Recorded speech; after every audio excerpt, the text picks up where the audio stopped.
let's bring in Darren Fletcher as well, who's commentating on the game this evening, just to stop him giggling in the background. Is it mischief making, Darren, for me to point out that West Brom under Roy Hodgson are now only 6 points behind Liverpool, albeit tonight's game is a game in hand for Liverpool? Yeah, I think with regard to the whole West Brom thing, I think they've probably got enough points now to make sure they stay in the Premier League next season. I don't think they'll actually need any more. I think the win at the weekend is just about enough. I mean, the big thing for Liverpool, Mark, is Tottenham, isn't it? That's the team they've got to finish in front of if they're going to avoid missing out on Europe for the first time since 1994, which is an awfully long time ago. They're 8 points behind them at the minute. If they win tonight, they'll be only 5 behind, but Spurs will have a game in hand, and I think even the most optimistic Liverpool fan at the moment will find it hard to make a decent case for them getting a Europa League spot for next season. And yet they could go into tonight with some confidence, Craig, given that they have had good results under Kenny Dalglish against top 4 sides. Yeah, well, I suppose, but he'd want a full team out, wouldn't he? He'd want as strong as he can to finish the season as strong as he can for his push for his own personal side of things. But obviously no Gerrard, they're going to have to deal with that, and there lies a massive problem for them over the years. It's Gerrard and Torres, when he's playing well, have carried the can. It's a changed side. They've got problems at the back. They've got young Flanagan playing at right back. They've got a good bit of width, Man City, with Milner and Johnson. Johnson might come across to that side and have a pop at the youngster with his pace, because that's the way it works in this game. There's no sentiment. A youngster coming in the side, you've got to try and pick in the weaknesses, and I think City will be too strong for Liverpool tonight. It's interesting, Mark. He says in the programme tonight, Kenny Dalglish, it's really important at this stage of the season that we stick together. 7 games to go, and maybe those final 7 matches will determine whether he's going to be the permanent Liverpool manager or not. I know there's 1 or 2 stories circulating that maybe negotiations have started, but even with these injuries, you feel that Liverpool have got to finish the season strongly to maybe finally persuade John W. Henry and the rest of the New England sports people to give Kenny Dalglish that contract that he wants. One of these sticking together things, Ian, is bringing the kids in, the kids who know the club, who've been with the club, like the Flanagan. Jay Spearing's had a decent run in the side with Gerrard out. Of course, Martin Kelly was in as well before he got injured. It's interesting that the Dalglish ethos has very much reintroduced the academy players, saying that the local players come through the ranks, which is something obviously never happened under Rafa Benitez. It was very, very unusual that a player would come through from the youth team or the academy teams. So Kenny says and does all the right things, but effectively what will decide whether he gets the job on a full-time basis is results, and they've been good to a point. There have been some outstanding performances and results, but there's also been a lot of bad results and performances, and I think that's why this contract hasn't already been signed. How do you see City playing tonight, Craig? I mean, he's got Tevez and Dzeko, but whenever they try and go 2 up front, it never seems to really work. Well, I don't think they ever played it really 2 up. Even the last game, I think Tevez is that kind of player that even when Tevez plays up front, Chappers, on his own, he never actually plays up there on his own, because he usually goes and ventures somewhere else, and Yaya Toure goes up there. They have only got the 2 in midfield, where it looks at the 2 in central midfield, and that's Toure and Barry. So I think that gives Yaya Toure an extra responsibility to go and do a little bit more, which I think he's capable of, rather than having De Jong and Barry in there and Toure sort of just floats about. I think when he's in there as a 2, and they are tonight, he has that added responsibility. I think as well, I mean, there's a big onus on City just to actually make up as much as they can in terms of getting away from Tottenham, catching up on Chelsea and everything else, because again, that top 4 spot, I mean, if I was a Liverpool fan, I'd be begging the Ken Dalglish team not to get me into the Europa League and not to subject me to that long winter of 2 different tournaments and boring teams coming to Anfield and basically doing nothing. But will that affect who they can bring in the summer if they don't have European football? Well, I don't know. Let's face it. I mean, if someone offered me a chance to go and sign for a club in the Europa League, I'd turn them down. Gives you 6 let's be honest, that ain't ever going to happen. It may have happened in the past, right? And he has, hasn't he? Back to Manchester City, Craig. He has definitely got one eye on the FA Cup semi-final with his team selection tonight.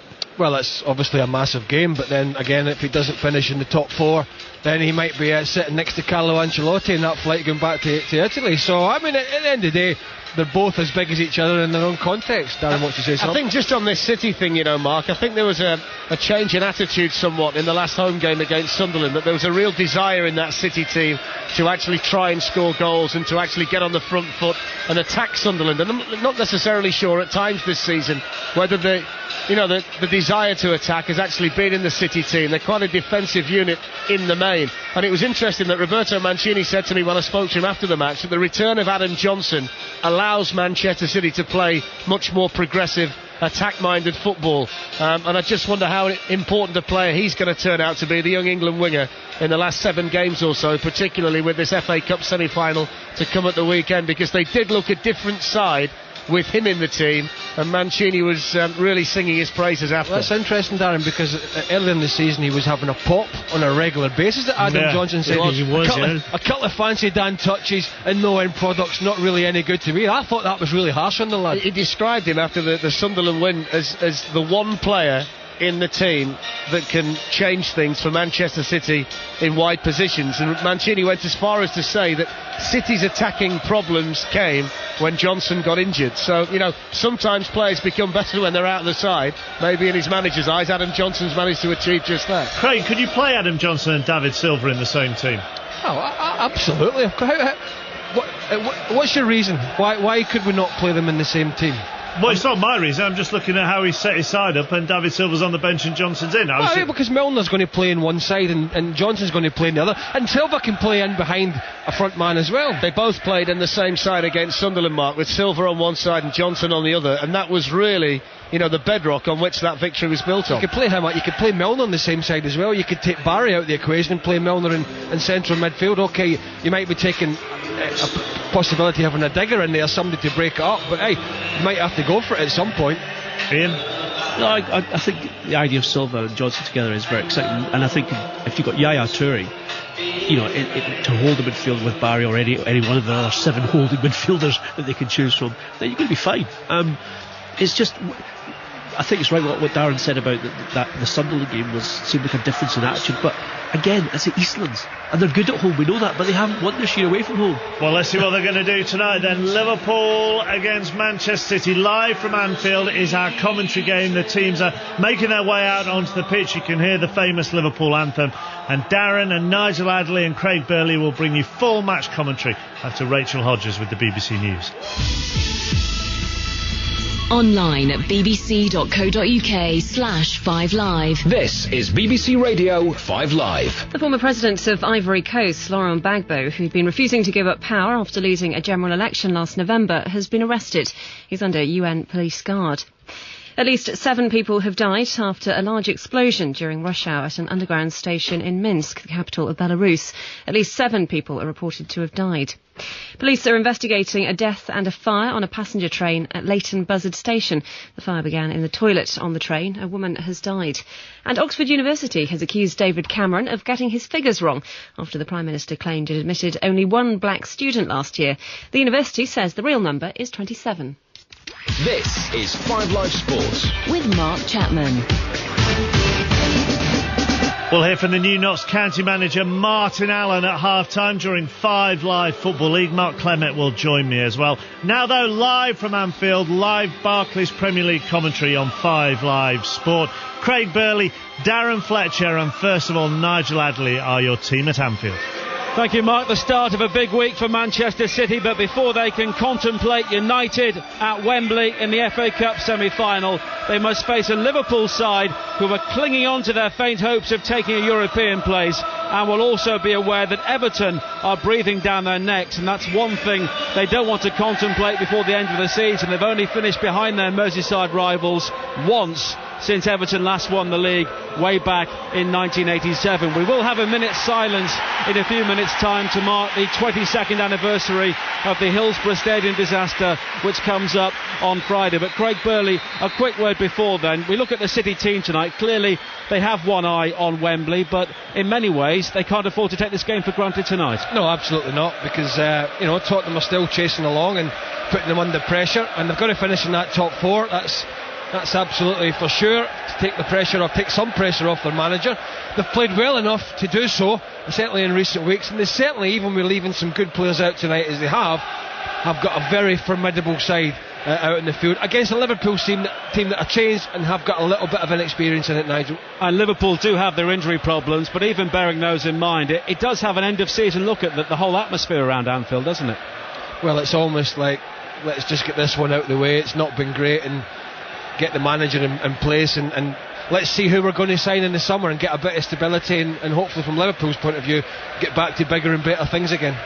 Well, Mark Halsey has shaken hands with both of the captains, Carlos Tevez and Jamie Carragher, and now Anfield will fall silent for this minute's silence. The support group will be holding their annual memorial service to those who never returned from Hillsborough. Friday is the 15th of April, a day etched into all our memories. Tonight, let us pay our sincere respects to the families who lost loved ones, and to remember the 96 Liverpool fans who never returned. Let us also take the opportunity to remember Liverpool fan Lance Sergeant Mark Bergen, who recently lost his life in Afghanistan. We remember all children personnel who died serving their country. And let us take a moment's pause to pay our respects to the family of one of our former players, David Fairclough, after the sudden passing away of his wife, Janet.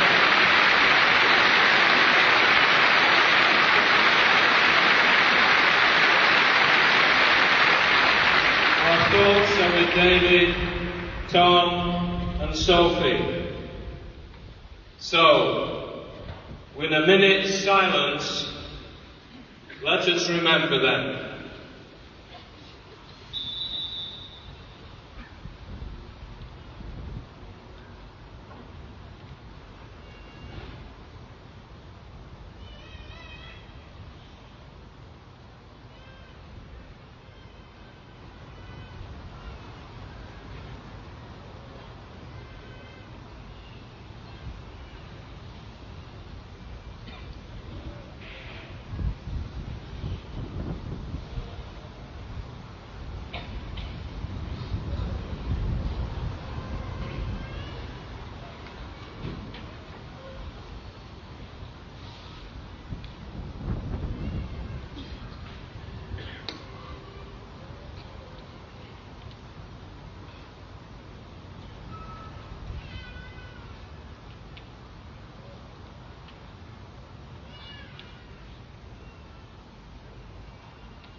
Impeccably observed, and there will be a memorial service on the Kop, 2:45 on Friday afternoon, which of course the 15th of April, the 22nd anniversary of the Hillsborough disaster. Liverpool are about to get this game underway, playing from left to right in the first half, which you look out from our gantry slung from below the roof of the centenary stand here at Anfield. Andy Carroll yet to score for Liverpool since moving for £35 million from Newcastle, stands in the centre circle with Luis Suarez, their other expensive acquisition during the January transfer window. And this, a big night for Manchester City. They can move above Chelsea with a victory to third place in the Barclays Premier League. But this is a stadium where they have a terrible recent record, only one win in the last 30 seasons.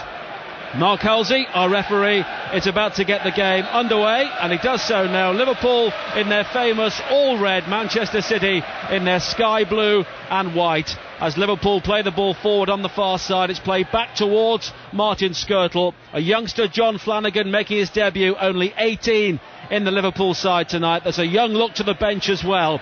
But the home fans will still demand quality and also demand 3 points against Manchester City here tonight. A Spearing comes forward now, plays it wide towards the far side, and Suarez, a low ball into the penalty area. It's volleyed clear by Company.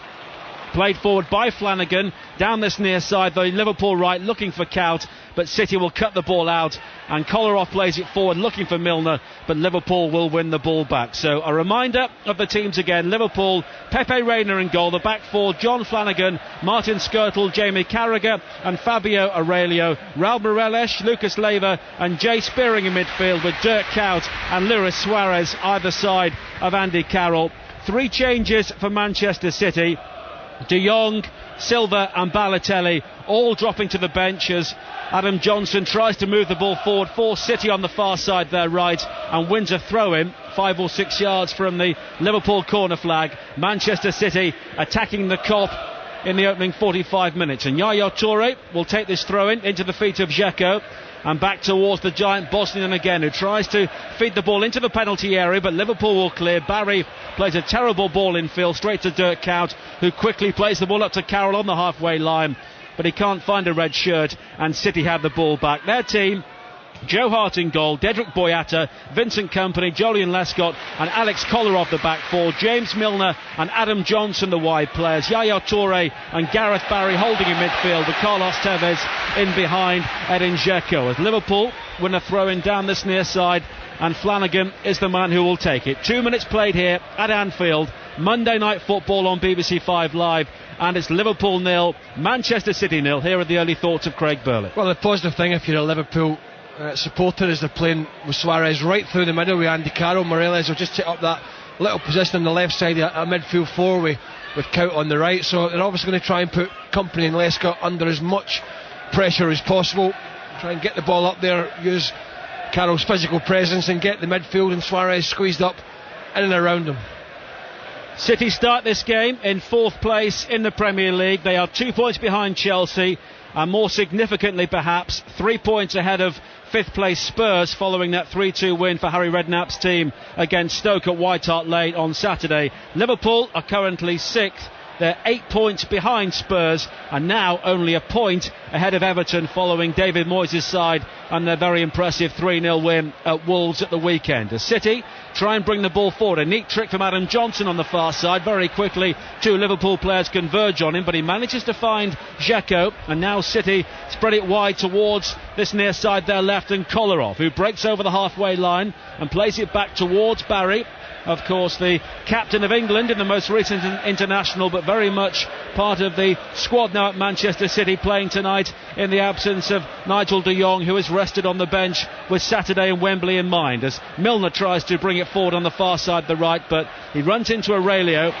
Aurelio's ball forward finds Suarez, who flicks it wide towards Morelos, but his ball forward doesn't find either Kaut or Carroll, and City will bring the ball away again. A long ball played forward by Kolarov over the top, looking for Adam Johnson, but Liverpool will clear, but now it's picked up by Tevez, given licence to roam right across the field for Manchester City, wide towards Adam Johnson, who attacks the penalty area, goes beyond Aurelio deep into the 18-yard box and eventually runs the ball behind, and that will be a goal kick. Well, I think he'll want to give Aurelio a bit of a problem tonight, Adam Johnson. I'll be surprised if he doesn't switch from that right hand side, Nigel, cross to the left and have a pop at young John Flanagan, the young 18-year-old who's playing right back this evening for Liverpool. It's interesting when you've got a youngster on the side, and he had a little good touch earlier, and the crowd were very appreciative because they understand how, you know, kids coming into a side at this level can be very, very nervous. But from Man City's point of view, you've got to try and play in any weakness possible, and he will be a nervous young lad this evening. 18 years old, Liverpool born John Flanagan, and there's also a 17-year-old Jack Robinson on the bench for Liverpool tonight. It's a very young bench, the likes of Danny Wilson and John Joe Shelvey also involved, really highlighting the selection problems Kenny Dalglish has had in recent weeks. As a ball into the penalty area from Johnson is cleared away by the shaven-headed Martin Skrtel, up towards the halfway line where Suarez plays it back towards Morelos, and now Aurelio takes a chance ahead of Johnson and does well to find Suarez again midway inside the Liverpool half. We played 5 minutes and it's still goalless here on 5 Live Sport, as Suarez is caught late there by Boyata, and that will be a free kick to Liverpool. Well, I think Mark Halsey must have spotted something we didn't. Saw a little replay of it. There was a little nick on Suarez, but Boyata certainly won the ball. Carroll with the chest down to find Suarez on the edge of the penalty area. Now Dirk Kuyt with a right foot shot, off balance and off target. Well, he rushed it. He sort of panicked a little bit. Luis Suarez just heading towards the edge of the D with the ball, got crowded a little bit. The ball just deflected off him into the path of Dirk Kuyt, who was about 20 yards out. He was very central. It fell on his right foot. He wasn't under any real pressure. There was nobody within a yard of making a challenge on him when he spinned it a good 5 or 10 yards over the bar. That was a good chance to work, Joe Hart. And we've spoken about the possibility of 3 points for Manchester City tonight, taking them above Chelsea. They've not won away anywhere in either the League, the Cup or the Europa League since Boxing Day, when Andy Carroll scored against them in a 3-1 win for City against Newcastle at St James's Park. And many of the City fans have complained in recent weeks about a negative attitude away from home, but Roberto Mancini seemed to throw off the shackles in that home win against Sunderland last week, and they'll be hoping for more of the same here this evening as Carroll plays it forward for Suarez, who's in behind Company, in behind Lescott. Suarez with a shot, and he's hit the post. I think Joe Carroll maybe got a touch on that. If so, that was an excellent save. Oh, great save. Not great defending from City, because there's a big hole in the middle of the defence between the two centre backs.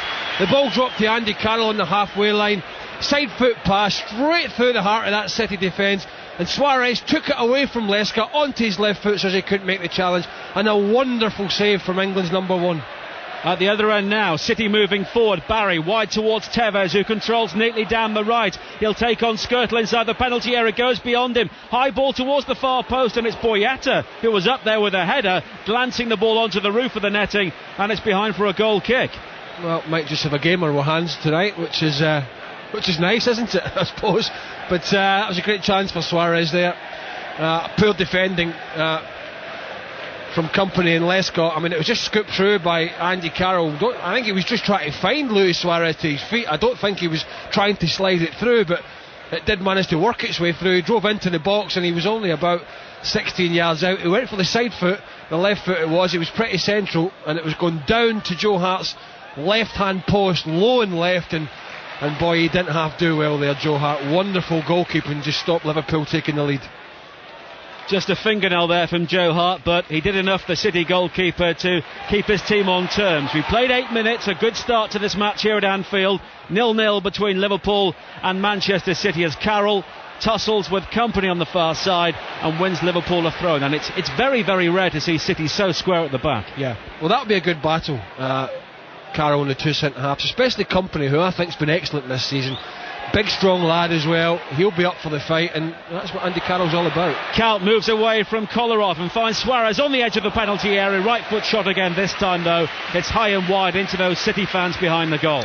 Well, good bright start from Liverpool, finding plenty of space, getting the ball into the striker's feet, and I suppose with two up there it means you've got two options. It gives the centre halves and the midfielders, and the Man City two midfielders, not three tonight, something to think about. Now, I was here when Liverpool beat Manchester United, and Suarez was absolutely outstanding that day. Now, it would be difficult to replicate that every week, but I've got to say, he set himself a standard, Nigel, that particular afternoon.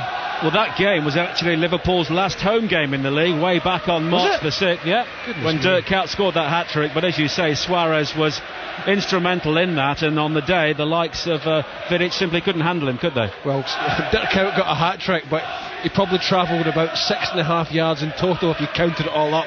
Suarez did all the dirty work that day, along with one or two others, I've got to say. He showed another side to his game that I didn't think he had. I thought he was more an out-and-out poacher, scoring all those goals in Holland, but he's a clever player. And already, with 10 minutes played, it seems that the aerial confrontation between Company and Carroll could be key tonight, and so far the Liverpool man has won virtually every ball. Here's Suarez again, midway inside the City half, finds Morelos, and further wide to the left-hand side, and Carroll with the ponytail. His ball, though, hits the first man, Boyata, and goes out for a throw into Liverpool. Nigel just saw a ball up to the halfway line to Edin Dzeko, and instead of just holding it up, he let one of the Liverpool players, and there was two of them around him, just come through him and take the ball off him. Not good enough, I'm afraid. He's had a difficult time since making that big money move from Wolfsburg as Suarez moves it forward. It breaks to Morelos, back towards Suarez again, who sweeps inside the penalty area, left hand side, a ball towards the near post, nodded behind by Gareth Barry for a corner, and at the moment Liverpool are dominant. Well, Suarez is actually attempting to deliver about 3 balls from that left hand side now, and every time he gets it, Andy Carroll's just having a word with him now, because every time he gets it, Carroll pulls onto the back post, trying to pull onto Kolarov, and he's just said to Suarez, you don't have to try and whip it in with as much pace, just stand it up at the back post and give me a run at it. Corner for Liverpool on the far side. Every single sky blue shirt is back defending for City. It's high into the box, headed away by Yaya Toure. Now Flanagan plays a good looking ball wide towards the far side again, and the space now for Aurelio, a deep ball high towards the far post, and company there heads the ball back across his own penalty area and behind for a corner again with Cout and Carroll lurking. Well, it's a great ball in from Aurelio. I'm not sure he was attempting to head it there. It was almost like the old 50p head. He had nowhere to go. He had nowhere to go, did he? Great ball in. 11 minutes played, it's 0-0, but Liverpool have the scent here. Aurelio's corner towards the near post, headed away, unchallenged by Boyata, and you can sense the deflation all around the home fans here inside Anfield as that ball is nodded away, and Liverpool have a throw-in midway inside the City half on the far side. Suarez with the layoff to Morelos, and now Cout lobs the ball over Milner's head to find Spearing, and it's further wide towards Flanagan. Cout will make the chase down the right-hand channel. Lescott's drawn out of the centre to make the challenge. It's back towards Flanagan, whose cross is charged down, and now Spearing finds Cout. A neat flick to Lucas, who tries to burst beyond Yaya Toure into the penalty area. City here struggling to clear their lines as Spearing nods it back in field looking for Morelos, and now Carroll's won the ball off Tevez. Morelos goes for goal 30 yards out, back towards Carroll with a shot. A brilliant goal from Andy Carroll, and the £35 million man is off the mark at Anfield with an absolute screamer. It's been coming. Andy Carroll is mobbed by every single Liverpool teammate, and Manchester City here are really up against it. It's all about Carroll and it's all about Liverpool. They lead by a goal to 0. Well, it's all about Liverpool's work rate amongst many other things at the start of this game, because the ball dropped to Carlos Tevez about 30 yards out. He had 2-3 Liverpool players around about him. Never give him a moment's peace. He gave it away. It fell at Morelos, who I've got to say tried a ridiculous shot on his left foot from about 35 yards. It hit one of the City 2 centre-halves. I think it was Vincent Kompany. It then dropped to Andy Carroll, who was sniping around the edge of the box. And yes, it fell on his left foot, his strong foot, on the half volley. Smashed it low to Joe Hart's right. And no more than Liverpool deserve, because they've had a terrific start to this game, and what a goal for Andy Carroll. The ball was moving, but it was close to Joe Hart. Maybe a possibility he should have saved that. Well, after that excellent save early in the game from Suarez, but I've got to say it was moving. And not only that, we've seen him do it at Newcastle. We saw him do it at Newcastle. Andy Carroll, he's got a lot for him. I mean, he's a big lad. He's got a lot of power, Nigel, in that left foot, hasn't he? Tremendous goal, struck in similar fashion to his goal for England against Ghana last week. Tevez struggling.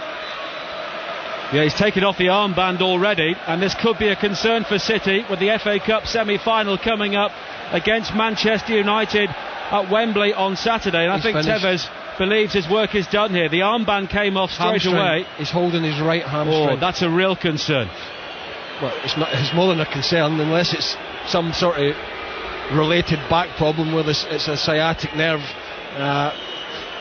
Most of us have sort of had that. Then if it's the hamstring, you can forget it. In fact, there's every chance it could be 3-4 weeks, might be the rest of the season, but if it's a hamstring problem, Nigel, you can forget the weekend, that's for sure.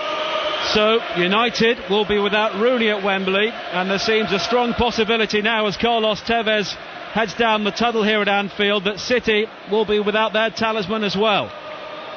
Roberto Mancini looking very anxious on the far side as Tevez departs the action with only 14 minutes played.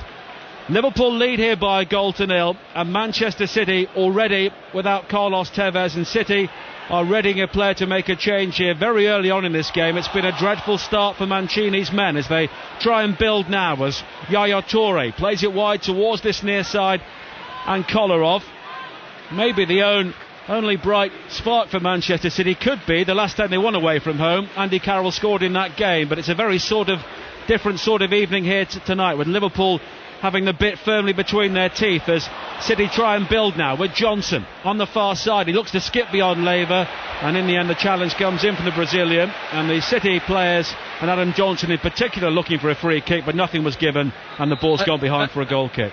Just Balotelli's about to come on. He's got the bib off. Well, no, somebody took the bib off for him. But just going back to the start to this game here.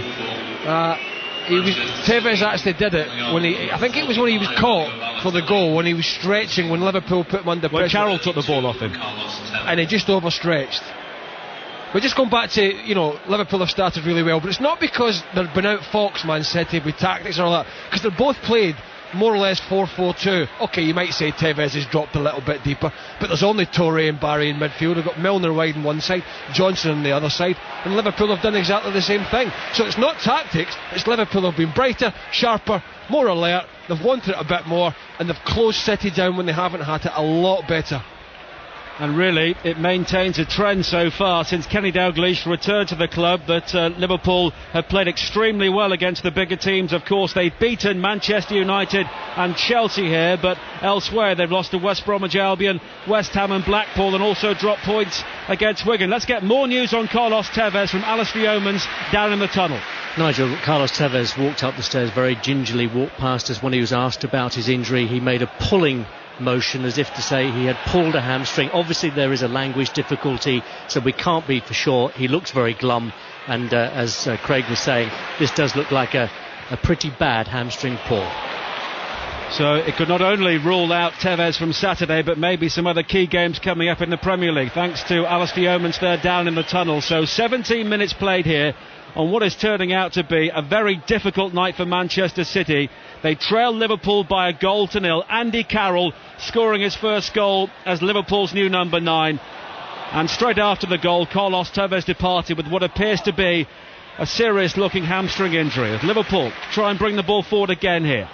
17 minutes played, Liverpool 1, Manchester City 0, as Adam Johnson picks up a loose pass from Carroll, but he gives the ball away, but then Aurelio gives it straight back to Boyata, and the sky blue shirts have it again, playing from right to left towards the Kop as we look out here from the centenary stand in the first half at Anfield on what is a very blustery and very chilly evening here on Merseyside. City try and bring it forward again now with Kolarov. High diagonal ball from left to right, it goes behind Adam Johnson, and one bounce, it skids into the front row of the main stand, rather summing up City's night so far. Well, Kolarov had the ball and quite a bit of space just inside his own half in his left back position, and I looked at the two strikers, the recently arrived Balotelli and Dzeko. Do you know what movement there was? Absolutely nothing. Suarez now plays it wide towards this near side, and Kaut for Liverpool attacking the penalty area early into the near post, and it was an important header away by Jolyon Lescott there. I'm not sure if he got the shout from Joe Hart, but it was decisive defending from the former Evertonian, and it's cleared away, but the ball forward from Spearing only finds Barry, who I don't think has found a teammate with a pass so far tonight, and he gives the ball away again. And now Milner's under pressure down this near side, and Milner brings the ball clear. Neat footwork to go beyond Spearing, and it's infield towards Dzeko. But his ball across the field doesn't find Johnson, and it's cut out very smartly by Aurelio. And Dzeko's just rather like Fernando Torres, just having a difficult time, isn't he? Finding it difficult to adjust. He's sort of slipping under the radar a little bit in terms of what he hasn't done. I mean, obviously he's taken a bit of criticism, but Torres seems to be the name on every back page and everybody's lips at the moment in terms of he's not scored. But has Dzeko performed in his short time? I know he's got the odd goal or two, but he hasn't really, has he? Let's be honest about it. Yet to score in 8 Premier League appearances for Manchester City, the man who scored so many goals for Wolfsburg in the Bundesliga, as Liverpool move forward again now, leading by a 0-0. Kaut wide towards Morelos down the left hand side, and acres of space as he plays it back in field towards Lucas. Suarez tries to turn away from Lescott, and City will scramble the ball away with Yaya Toure. Dzeko does well to win the ball back from Spearing, but Suarez showing great endeavour there, tracks back towards the halfway line, wins it back for Liverpool,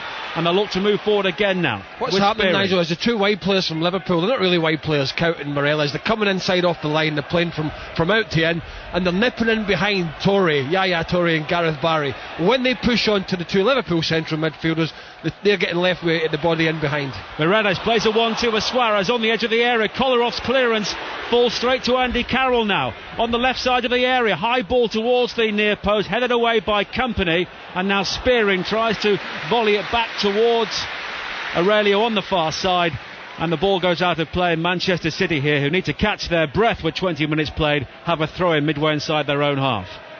Trailing by a goal to nil. Craig. It's almost like the first round or two of a boxing match where the home side here have just come out with a flurry of punches, and City have got a bloody nose at the moment. They haven't really got started. They're playing with two wide players, certainly one really natural one in Adam Johnson on the right. He's not tried to change sides. He's had one little run at Aurelio, but that was it. Apart from that, Manchester City have not got at Liverpool at the moment. They've not got at Carragher and Skittle, or the two fullbacks. If you've just joined us on 5 Live, in the opening 17 minutes of this game, Andy Carroll scored for Liverpool, his first goal since moving from Newcastle, and Carlos Tevez, the Manchester City captain, went off with what looked like a hamstring injury, and he must now be a serious doubt for the FA Cup semi-final on Saturday, as Milner plays it wide for City towards the far side there right, and Johnson, Boyata in support, a high ball scooped towards the far post, and it's Balotelli trying to head the ball towards goal above Flanagan, but in the end the ball goes off the top of his head and behind for a goal kick. Yeah, it was scooped in from Boyata from his right back position under no pressure. And Carroll's goal, it wasn't a header, just for the listeners. It was, everybody think his first goal, it's going to be a header at the back post, he's going to smash it in, but it was a lovely strike, wasn't it, on the left foot? Rather like his England goal. I must have missed that one. Well, it was a bit further wide on the angle, but that was struck in left-footed first time as well. I don't watch England very often. No. And I don't watch Scotland very often either, but for obvious reasons. Here's Cout bringing the ball forward now for Liverpool, down the right-hand side. Infield towards Morelos, it's behind him, but he can't find Carroll as it's cleared away by Boyata. Now Lucas tries to poke it forward towards Cout, but City will clear. Kolarov, long and hopeful forward towards Dzeko. The ball bounces over his head, and Skirtle will play it back towards Pepe Reina, who has been a virtual spectator so far in the opening 22 minutes. Reina clears the ball long downfield, and Kolarov beats Cout in the air, and that will be a Liverpool throw-in on the halfway. Infield towards Lucas, and now Spearing. And every single Liverpool player seems to have time on the ball here, in stark contrast to what is happening to Manchester City. Although having said that, Spearing then almost runs into Milner. But now Aurelio brings it forward and finds Morelos deep inside the Manchester City half. Back towards Spearing again, who drives it wide towards this near side to find Cout. Cout finding Suarez. Morelos and Carroll wait on the edge of the area. It's Cout again, infield towards Spearing. A long ball forward from him is cleared away by Company. We're beyond the midpoint of the first half. Liverpool lead here. Andy Carroll's goal through to half-time with Darren Fletcher. Well, as far as Roberto Mancini's concerned, this has been far too easy for Liverpool in the opening 23 minutes of this match. The Andy Carroll finish was excellent, his first goal in a Liverpool shirt, and here comes Suarez, who looks like he could be the chief tormentor. I've just lost control of it inside the penalty area, and Joe Hart is able to run off his line and pick it up, and he throws it out quickly towards a man who's tried to get into the game on the right for Manchester City, Adam Johnson, without too much success so far. Liverpool 1, Manchester City 0 on 5 Live from the BBC. Carroll with the Liverpool goal. Tevez off with a hamstring injury, replaced by Balotelli. Kolarov for City. Towards Balotelli, challenge comes in from Lucas, and then he can tidy things up back to his goalkeeper Reina, who made a real hash of his clearance. He didn't travel very far. Young John Flanagan, the right back, who started off pretty confidently on his Liverpool debut, was able to find Cout, and then Liverpool can clear over the halfway line. You look at the way City are playing, Craig, at the moment, and wonder what they can do to shake off this Liverpool team, because their attitude, Liverpool's, has been fantastic in the opening 24 minutes. Well, certainly the two guys in the central midfield, Toure had it there, Barry just had it there, popped it off to Milner. They've got to do more. I mean, he made some pretty disparaging comments, Joey Barton, about Gareth Barry, and whether you like him, loathe him, or believe them, whatever, but you know, he's sometimes the game just passes him by, doesn't it? Milner's cross in towards Balotelli in the middle. Quickly off his line was Pepe Reina to catch it, and then he distributes the ball as well as anybody in the Premier League from the goalkeeping position. Quickly out to Suarez, and then Spearing floats it forward towards Carroll, and Vincent Kompany who on the balance of things has probably been Manchester City's best player in the Premier League this season, is able to steer it back to Joe Hart, who can clear, and the ball eventually finds its way all the way back to Reina at the Kop end of Anfield, in possession on the edge of his own 6-yard box. Nigel talked about this really poor recent away record that City have got. Not one on the road since Boxing Day. They've failed to score in their last 3 away matches, so that doesn't bode well, the fact they're a goal down. And they also haven't won on this ground since 2003. Nicolas Anelka was among the City ranks and scored that day, the last time they lowered Liverpool's colours at Anfield. The red shirts are coming forward again on this right-hand side with the Uruguayan Suarez. Back to Kaut, and then short and square to Lucas, who's just signed a new long-term contract here at Anfield. And now the ball is with Skirtle on the halfway line. Forward towards Morelos, just looking down below us. And Mario Balotelli is stretching his left hamstring at the moment. So we'll just keep an eye on that. Tevez already off with a similar problem. I wonder if he rushed on because of Tevez and never got the warm-up done properly, although having watched him warm up in recent games, it's not the most strenuous, is it? It is open to debate, isn't it? Kolarov's cross cleared away by Carragher, unconventionally from the edge of the Liverpool box. He slipped over as he cleared it. And Lucas forward for Kaut to chase. And Jolyon Lescott, who's really profited from this suspension for Kolo Touré, started the last 10 games for Manchester City, can turn it back to his goalkeeper. Hart's clearance finds Dzeko. Across the pitch to Johnson, who's caught by Aurelio. Mark Halsey initially tried to play on, but that was a really late challenge by Fabio Aurelio on Adam Johnson. Roberto Mancini furious on the far side. Mark Halsey certainly going to speak to the Liverpool defender. Not a good tackle, Craig, was it? No, he's going to book him. Is he? I'm just looking at. He's got to surely. Well, he has to. Yeah, he has to. Yeah, he is. He is. No, it was a poor challenge. Dzeko took it down quite well on his chest, actually. Switched the play from the left-hand side over to the right to Johnson, who just nicked ahead of Aurelio, touched it inside, and the left back absolutely flattened him. In fact, he left his feet and lunged in. I wouldn't say it was two-footed. But it wasn't far off, though, was it? No, it wasn't far off. You don't want to blow tackles out of all proportion, as often can happen, but that wasn't a good tackle by Aurelio. Both feet were certainly in the vicinity of the contact. Here's the free kick anyway. It's going to be driven in by Balotelli, deflected, it's gone right to the Liverpool area, and behind for a corner to Manchester City. The players inside the penalty area seemed to freeze as the deflection came in and the ball skidded through, and Kolarov, the Serbian, has come across to take the corner for City from the left-hand side. 28 minutes played at Anfield on 5 Live. Liverpool lead the game by 1-0. Boyata has come forward from the back, so has Jolyon Lescott. Company has stayed back to take care of Suarez. The red corner flag just blowing around next to Alexander Kolarov as he swings the ball in. Couldn't find a teammate in the centre, and Morelos can clear it not very far onto Kolarov's head. Now Lescott inside the centre circle. A City in blue shirts and white shorts are playing from right to left in the first half. Forward by Yaya Touré. Towards the edge of the penalty area, and Barry couldn't take the ball with him. Now Dzeko away from Lucas. Chance to strike it, Dzeko across the face of Reina's goal and behind for a goal kick. That's better though from the Bosnian Edin Dzeko. Well, what a bit of space for himself there. Up front with Tevez to start with. Tevez just floating around. He's now got Balotelli for a partner since Tevez has gone off with what we think is a hamstring problem, and has really struggled to get in the game. Dzeko has Manchester City as a team really, and he made a decent bit of space for himself there. Just came in off from about the D, just came away from goal a little bit onto the right hand side. A little bit of a backlift. He struck it on the right foot. It was a good 2 or 3 yards past Reina's right hand post, mind you. I think there's so much sentiment surrounding Kenny Dalglish and his return to Liverpool that you can sometimes get the blinkers on. They've actually won 7 of his 16 matches in charge, but I think when you see them play these days, Liverpool, there's certainly a different attitude towards the game. There's certainly a greater desire, it would seem, amongst the players, and they look a different outfit, don't they, under Dalglish than they did under Roy Hodgson, where sometimes, Craig, they look like they were playing with the anchors on. Well, I think desire is one of the things, difference between the sides, and the first half an hour or so of this game, absolutely no doubt. Coming here tonight, I thought no matter what team Mancini picks, they're going to be strong, and with Liverpool's injury problems, you're going to fancy them, but so far Liverpool have been by far the better side, there's no doubt about it. Although the last 5 minutes or so, City are just improving.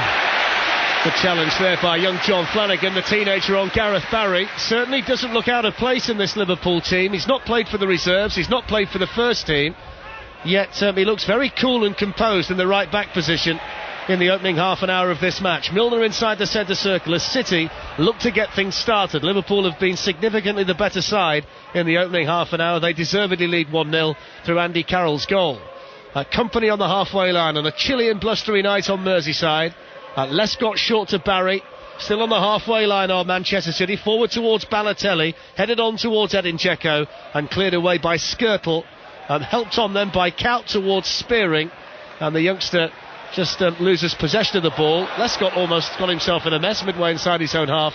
But can turn it back to Joe Hart, who made that one fantastic save in the opening minutes of this game to deny Suarez. Yaya Toure on the halfway line. City just enjoying a decent spell of possession.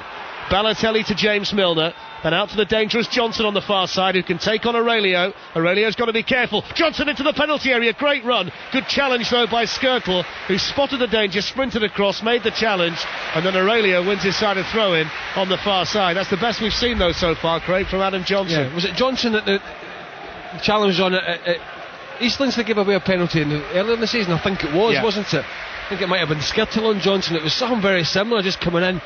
He came through two players, just shifted it from right foot to left foot quickly. He came through the middle of a couple of players, and I honestly thought one of them was going to poke a leg out and he was going to go down.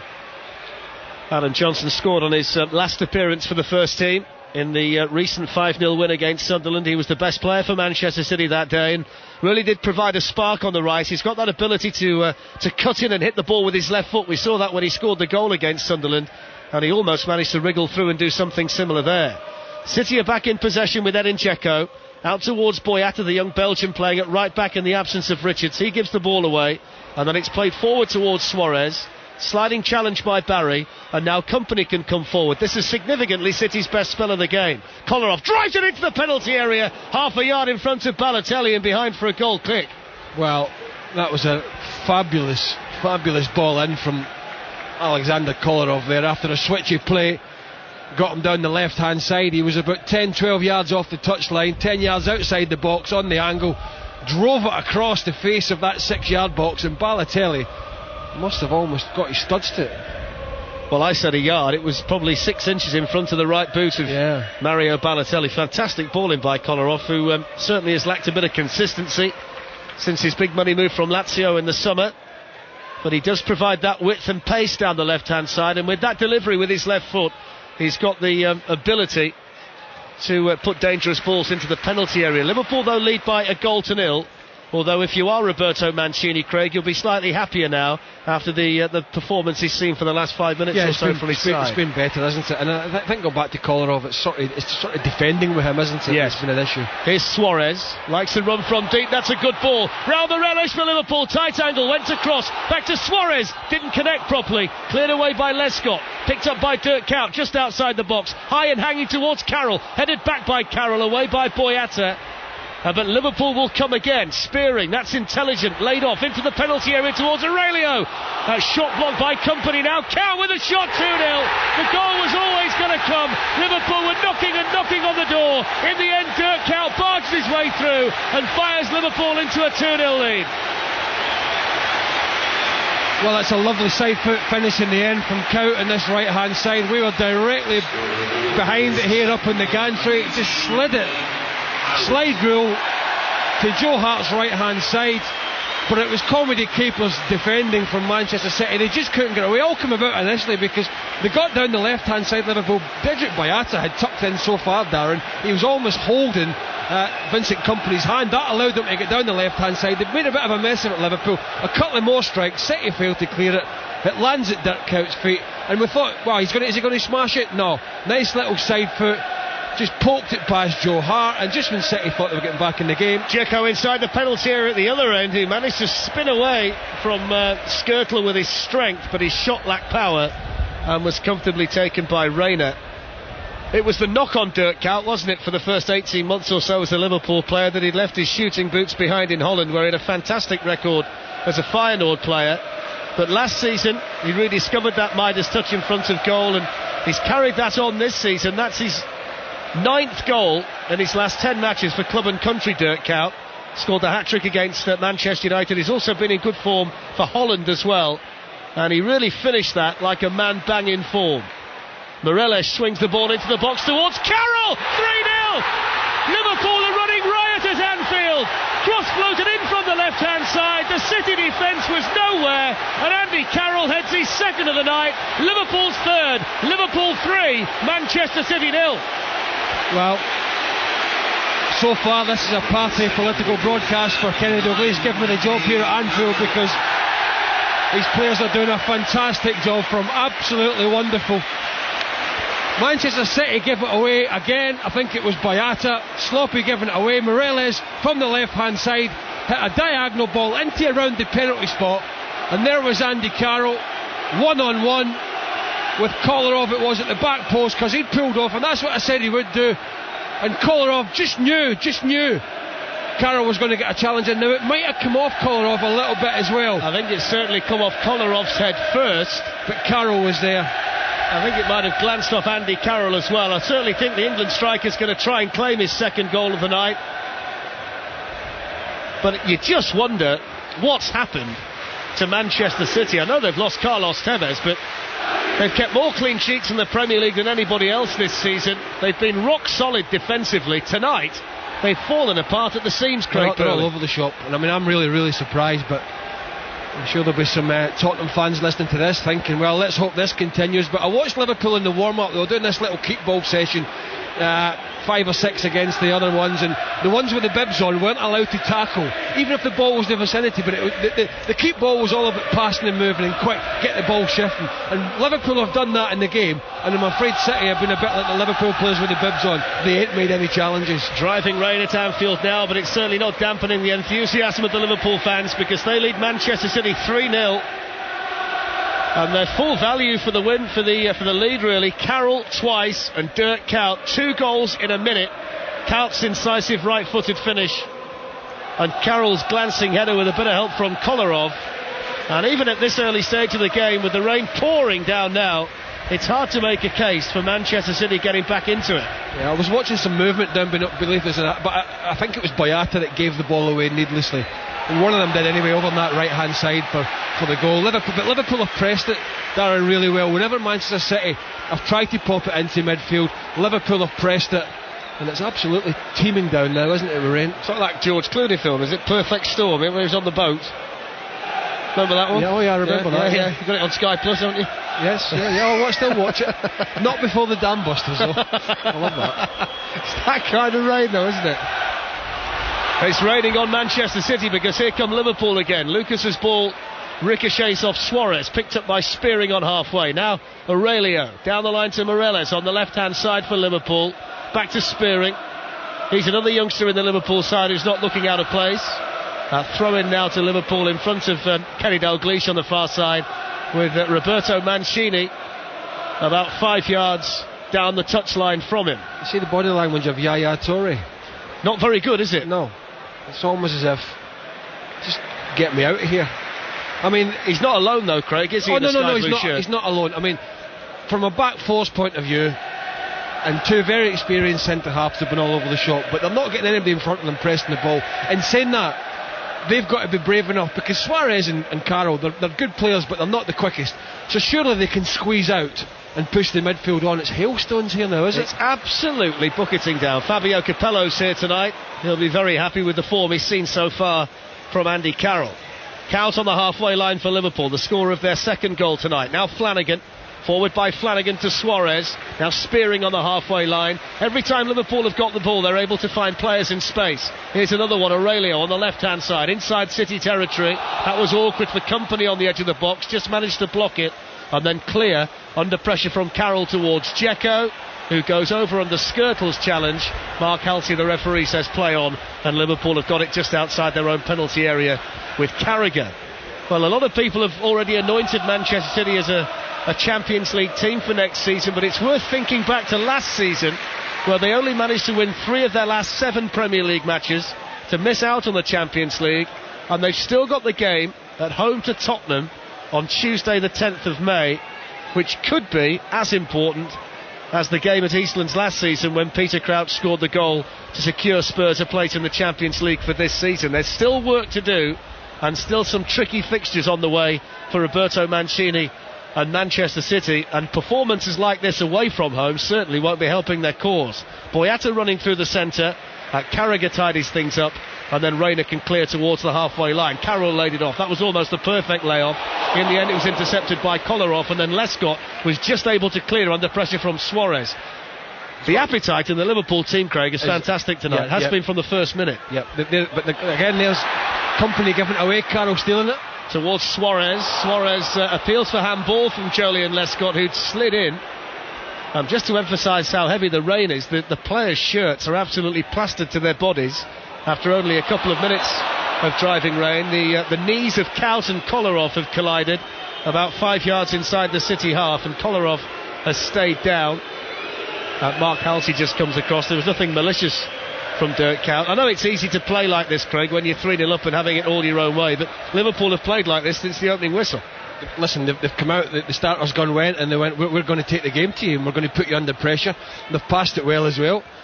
Difficult to see them keeping this tempo up to the game for 90 minutes, but in saying that, the game will be dead and buried by then. Yes.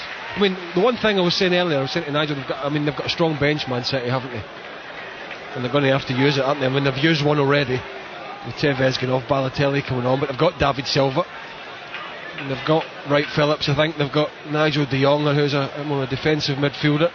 Zabaleta and Wright Phillips on there as well. City, though, 3-0 down, 4 minutes of the first half to play. A first half that's been totally dominated by Liverpool, and I'm sure the headlines tomorrow morning will be dominated by Andy Carroll. What price a hat-trick tonight for Carroll, who looks in fine form, and back to fitness, which will certainly please Kenny Dalglish and the on-looking Fabio Capello. Milner for Manchester City, forward to Dzeko. Now Toure. Of course, a City goal could change the momentum and swing of things. In by Johnson, dangerous ball, cleared away by Spearing, and out for a throw into City on the far side. I think Liverpool have brought in Suarez and Carroll, and they've both sort of produced. I know Carroll's chasing his fitness, and those are his first goals, but they're excellent. And your £50 million signing, transfer goes the other way, and he's having a struggle. Of course, the Manchester City business was Edin Dzeko in January. He's yet to score in what tonight is his 9th appearance in the Premier League. He's got goals in the FA Cup and the Europa League, but he's not got things started at league level for Manchester City. Aurelio on the halfway line, whose cross led to the third goal. Now Suarez, who seems to pop up everywhere. He's got that famous number 7 shirt here at Anfield and seems to be relishing the role.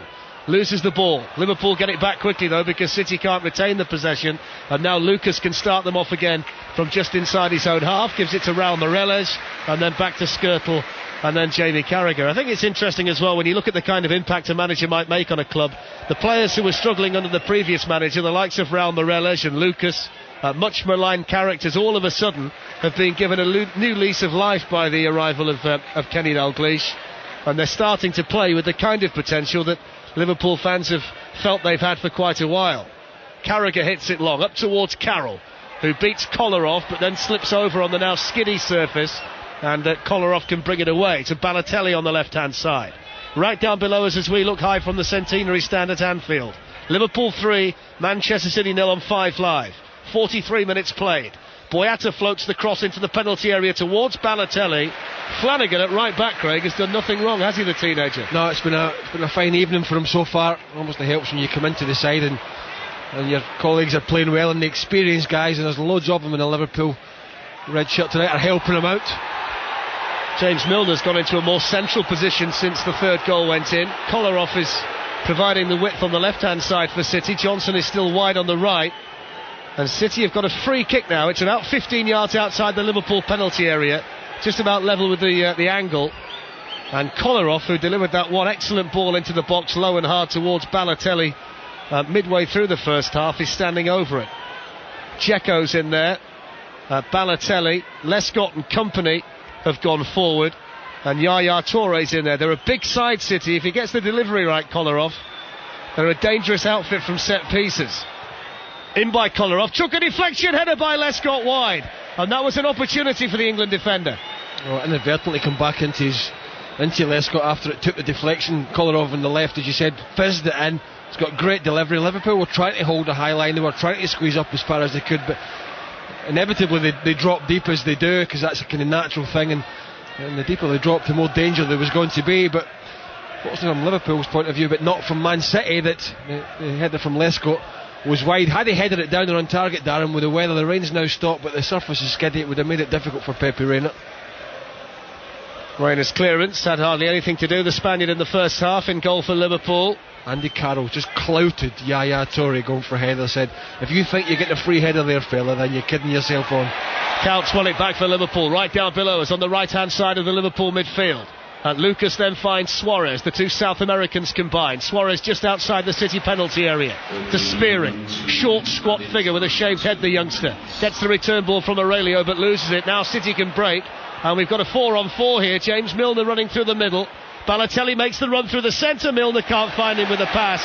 Credit to John Flanagan, the youngster at right back, who tracked that run of Mario Balotelli. It enabled the ball to go through to Reina, and he gets a pat on the back from Jamie Carragher.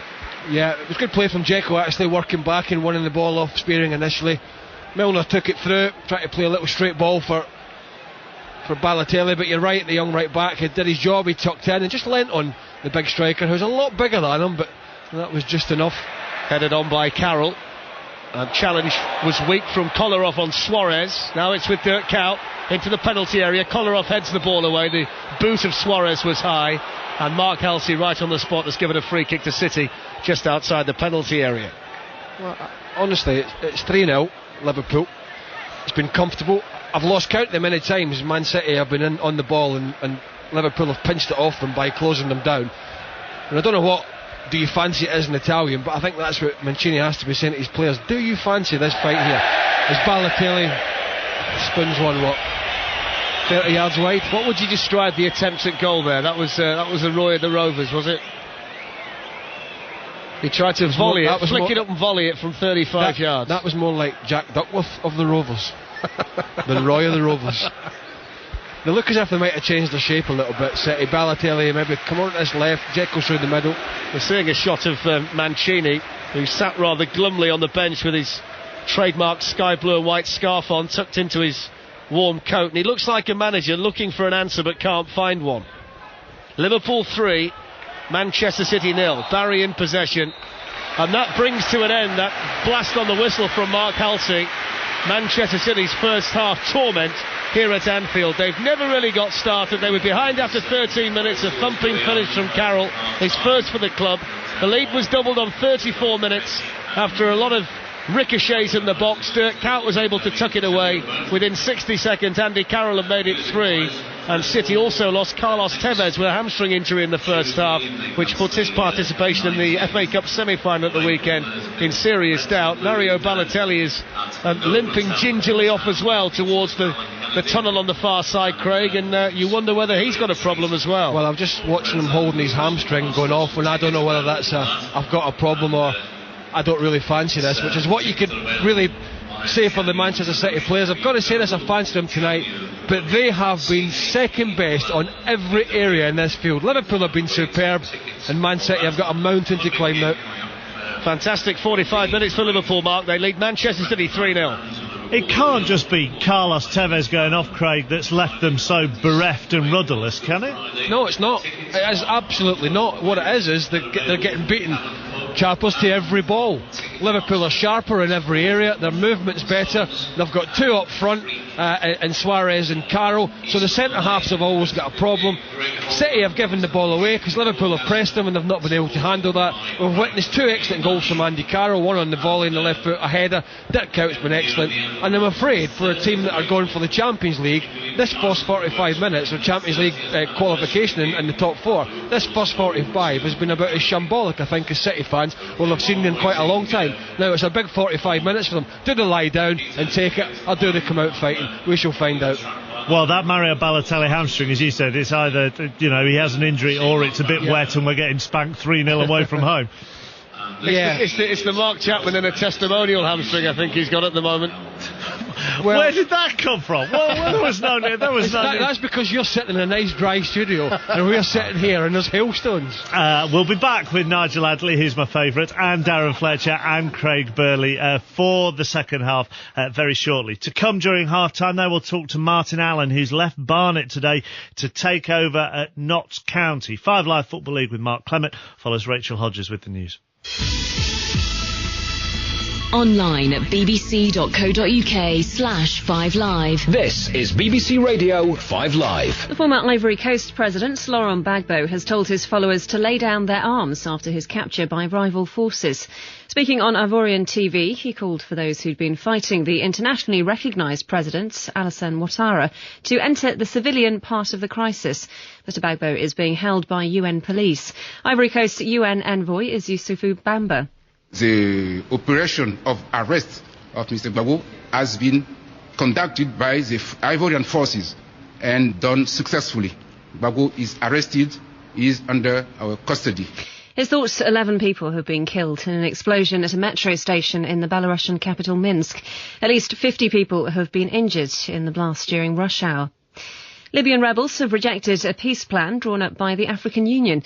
The head of the rebel council said any initiative which didn't exclude Colonel Gaddafi from politics was outdated. 4 people have been arrested after a 15-year-old boy was stabbed to death in North London. Police say up to 9 people could have been involved in the attack on Negus McLean last night. The Independent Commission on Banking has recommended reorganising banks to protect taxpayers' money. It says retail operations should be ring-fenced from banks' riskier investment arms. And David Cameron has urged people wanting to hold street parties for the royal wedding to ignore warnings about red tape and go ahead and celebrate. The Prime Minister said some councils were wrongly insisting that party organisers had to get food and entertainment licences. Lib Dem councillor Chris White speaks for the Local Government Association. He says Mr Cameron is giving incorrect information. You need permission to close a road because you can imagine the outcry there'd be if people set up trestle tables on an A road or on a road leading to a hospital. Got in the way of emergency vehicles. I think that was frankly rather irresponsible. It is true that you don't need a food licence, but no one is suggesting that you do need that, so I don't know where he's got it from. Got some travel news now. London, slow traffic on the A102 Blackwall Tunnel southern approach northbound. That's because of emergency repairs to overhead cables in the tunnel. Elsewhere in London, A4 westbound closed just after the M4 elevated section after an accident between Windmill Road and Boston Manor Road. Queuing traffic and the main carriageway is closed because of an accident on the A406 North Circular eastbound. That's at Colney Hatch Lane. Diversion is on and off again via the slip roads. Northumberland, the A69 is shut both ways because of a serious accident between Greenhead and Brampton. And on the train, still got disruption on London Midland and Virgin trains due to that incident at Leighton Buzzard Station. It includes London Midland between Northampton and Euston and between Birmingham New Street and Euston, and Virgin trains between Rugby and Euston. Rachel Hodges, 5 Live Travel. It's a triple bill of cup action this weekend on 5 Live, and it starts with a derby. Saturday, 5:15 kickoff. Live from Wembley, the first FA Cup semi-final. Manchester City against Manchester United. Then on Sunday, kickoff 12:45. It's Aberdeen Celtic in the Scottish Cup. Into the net! And from 4, it's back to Wembley for Stoke versus Bolton, the second FA Cup semi-final. Football on 5 Live. 5 Live Sport, weeknights from 7 and weekends from 12. This is 5 Live Sports with Mark Chapman. And the sports headlines this evening with Liverpool 3-0 up on Manchester City at half-time. Rory McIlroy's manager Chubby Chandler has told 5 Live Sport he doesn't believe the 21-year-old will be scarred by his Masters experience. McIlroy's final round of 80 at Augusta ended his hopes of a first green jacket, but Chandler says time is on his side. Carlo Ancelotti says that Fernando Torres will play for Chelsea in tomorrow's Champions League quarter-final against Manchester United, but wouldn't confirm if he'd start at Old Trafford. Rafael is United's only injury out. The fullback is still nursing a knee injury from the first leg. We'll hear from Carlo Ancelotti after 10 o'clock tonight on 5 Live Sport. Stan Kroenke has taken a controlling stake in Arsenal by increasing his shareholding to 63%. The American is now required to make an offer for the remaining shares, but Arsenal's other major shareholder, Alisher Usmanov, is said to be livid. The RFU have warned England's Ben Foden about his future conduct after he received a police caution for criminal damage. And there's been a slight improvement in the condition of jockey Peter Toole, who suffered severe head injuries in a fall at Aintree on Saturday. Doctors at the Walton Centre for Neurology and Neurosurgery in Liverpool say the 22-year-old has made enough progress to be gradually brought out of an induced coma. It's just coming up to a couple of minutes to 9. 5 Live Football League now with Mark Clement. Evening, Mark. Hello, mate. Well, this managerial move today took us all by surprise. I was going to say, I don't think I was the only one doing a double take when League One strugglers Notts County appointed Martin Allen on a 1-year rolling contract. He arrived at Meadow Lane from League Two strugglers Barnet, where he'd been working on a non-contract basis for only 3 weeks, and where 2 wins and a draw in his 3 games in charge had raised hopes of their Football League survival. He's just completed his first training session with his new team. Hello, mate. Hi, Clem. How you doing? I'm good, thank you. Busy day at the office, my old son? Yeah, it was. Well, it started last night, very late last night. I went to meet Tony Cleanthos, the chairman of Barnet. I left home last night at 11 o'clock, on a Sunday night, and, drove to the other side of London. Stayed with him till about 3 o'clock in the morning, chatting, talking about the club, talking about life. Met him again at 8 this morning at the training ground and sort of shook hands, and it was upsetting, it's difficult for me, but I felt it was something I had to do, and Tony was good as gold with me, and got all the players together to tell them. I got 7 points from the 3 games I've been there, and I now believe that they're good enough to stay up. They're in good hands with Giuliano Grazioli and Anwar Uddin, and it has been a long, long day, getting up to Nottingham tonight to meet the players and staff and see if we can get this place rolling now. Well, you talked about, your dilemmas. Ultimately, why did you make the decision to make the move? Because clearly Barnet's been very close to your heart. It's your second period there. It's a club you know extraordinarily well. Well, I wouldn't have really gone there, but if, they were so far away from being safe, I got advice from several different people I respect. Is it a good job for me to take at this minute? No, don't need to take it.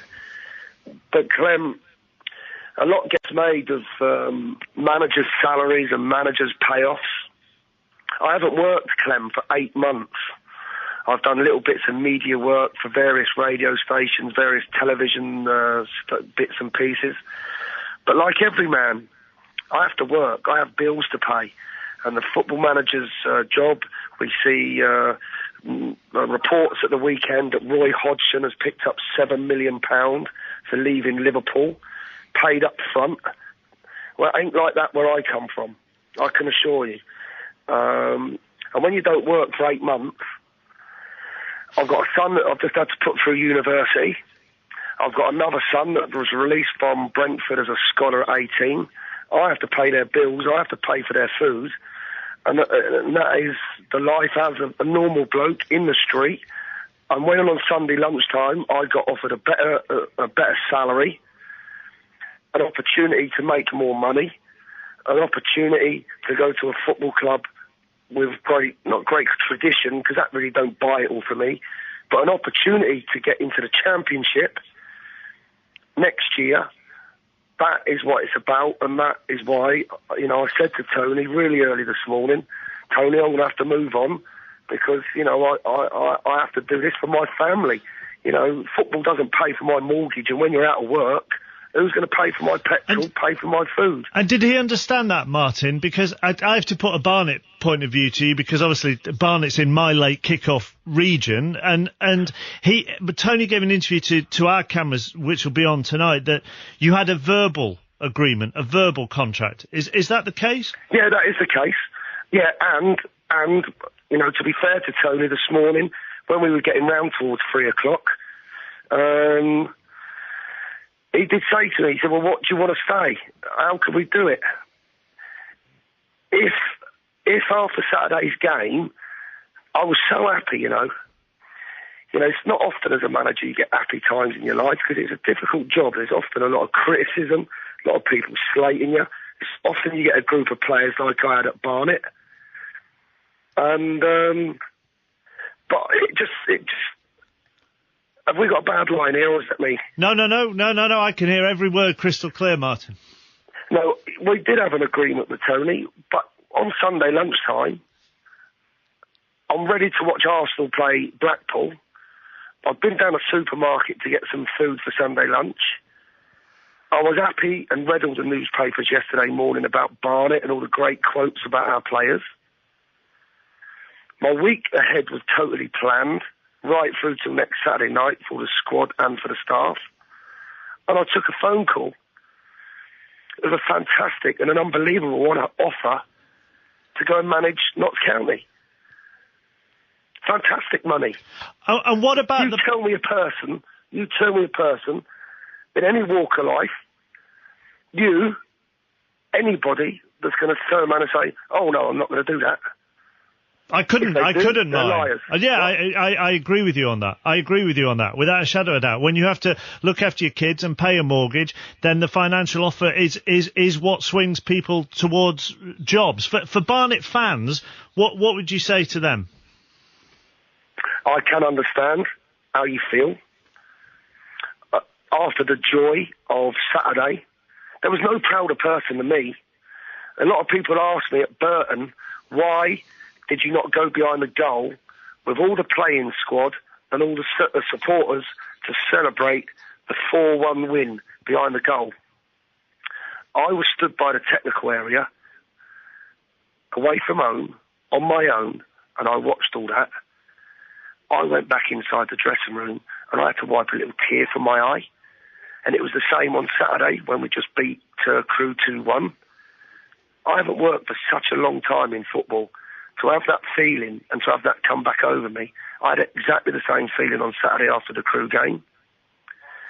I didn't go back to Barnet this morning till 3 o'clock in the morning and then stand man to man with every player, every member of staff, and give them everything that they can stay up. I didn't just walk away and said, oh, just a quick telephone call, see you later, lads, thanks a lot, bye, and just walk away. I stood in front of them for about 2.5 hours. I chatted to every single one of them. I thanked every one of them, and every player came over to me. And I believe I have given Barnet a great platform and an opportunity now to stay up. I'm convinced they will stay up. And for the Barnet supporters, they should be getting behind the manager now, behind Grazioli, behind the chairman, behind the team, and get Barnet enough points to stay up. Martin, I'm convinced they will. The players are back at Anfield. I appreciate your honesty tonight. Well. Thank you for joining us. Pleasure, thank you. Martin Allen Cheers. on 5 Live Sport, who's left Barnet for Notts County today. Wow, we don't need to say a great deal else, do we, Mark? Thank you very much for your company. I'm speechless. Mark Clemmy there with 5 Live Football League. Let's go back to Anfield. Craig Burley, Darren Fletcher, and first of all, Nigel Adderley. We'll take your text, by the way, 85058. If you've got thoughts on that interview, 85058 on the text. Thank you very much, Nigel. Thank you, Mark. Welcome back to Anfield. And the way the two teams came out for the second half said much about what happened in the opening 45 minutes. Liverpool were bright, breezy and full of purpose. And in contrast, Manchester City rather ambled out for the second half in dribs and drabs, of course, minus captain Carlos Tevez, who was taken off early on following Liverpool's first goal with what looked like a very serious hamstring injury, which should rule him out of Saturday's FA Cup semi-final against Manchester United. And everything which could have gone wrong for Manchester City so far tonight has gone wrong. Andy Carroll has scored twice, Dirk Kuyt the other. They trail here by 3-0. Craig Burley alongside us here at Anfield. What do you feel Roberto Mancini may have said at half-time? What, that I can repeat? Well, you know, forget tactics, forget all that sort of nonsense, and because football's quite a simple game at times, made difficult by people that want to make it difficult. The two teams matched up more or less with 2 up front, 4 in midfield and 4 at the back. Now that ain't rocket science. Now, even Mancini must have noticed that Liverpool were just sharper, quicker, hungrier to the ball, won more challenges, won the ball more times off City when in possession and went forward. The two centre-halves, the back four in general in Man City, were as bad as I've seen them this season. And he's got to have said, look, you've got 45 minutes to redeem yourself. It's as simple as that. You've got to be better. There's 2,000 or 3,000 Man City fans here tonight. I'm not sure if there's a bit more than that. They've paid good money to come here. They're thinking Champions League, Nigel. And I'm sorry, that first 45 weren't good enough from City's point of view, but I have to say it was excellent from Liverpool's. Liverpool clear away again. It's Lucas down towards Moreles. On this near side there, left as they attack the Kop in the second half. Leading here on 5 Live Sport by 3-0 as Company heads the ball away from Suarez. It's controlled by Boyata, who simply hoofs the ball high in the air. It's headed down by Kaut, looking for Lucas, who plays it back towards Aurelio. So quickly the teams again. Liverpool, Rayner in goal. The back four, Flanagan, Skirtle, Carragher and Aurelio. Moreles, Lucas, Spearing and Kaut in midfield. Carroll and Suarez in attack. For Manchester City, Hart in goal. Boyata, Company, Lescott and Collar off the back four. Milner, Barry, Toure and Johnson in midfield, with now Balotelli playing off Dzeko, and Dzeko was pretty anonymous for much of the opening 45 minutes. Let's get some news now from the tunnel with Alistair Yeomans. Nigel, something I've never seen before. There was a council of war in the corridor outside the Manchester City dressing room, including Roberto Mancini, David Platt, Brian Kidd, Attilio Lombardo. They had a discussion for a good 5 minutes before Roberto Mancini went into that dressing room. I was straining to hear. I think most of that discussion took place in Italian, but a council of war for City at half-time. Thanks, Alistair. And Craig, that's very interesting, isn't it? Yeah, well, how many men does it take to change a light bulb? I mean, surely it's just Mancini's decision, isn't it? Surely, I mean, I don't need to sit and ask every Tom, Dick and Harry, because we could see it from up here. Well, whatever Mancini said... I'm having harsh. Well, you're being honest, you know. Oh, well, I'm just, I mean, the City fans sat behind that goal could tell you what was going wrong. So does Roberto Mancini need 3 or 4 people to tell him what was going wrong? There'll be loads of games when you go in that's quite tight, and as a manager, I've sat in dressing rooms where you think, right, what are they going to change? What can we change? Do we need to change? That was quite simple for him. Now Suarez on the edge of the area, and it should be cleared away by Boyata, who does well to control and play the ball away from Carroll, but he then gives it straight towards Spearing, and Boyata went in rather late and rather high there on the Liverpool youngster, but Mark Halsey, the referee, saw nothing wrong with the challenge, and it's cleared away eventually by Pepe Reina. Long downfield for Liverpool onto the chest of Kolarov. On the far side, the City left, and Kolarov is closed down quickly by Kaut. That endeavour from Liverpool, that desire again, very evident at the start of the second half, and Kaut charges the ball down for a throw into City midway inside their own half. Kolarov long up towards the halfway line, aim for Dzeko, and it's headed away by Lucas into the technical area, where it's controlled by Kenny Dalglish, and that will be another throw into Manchester City.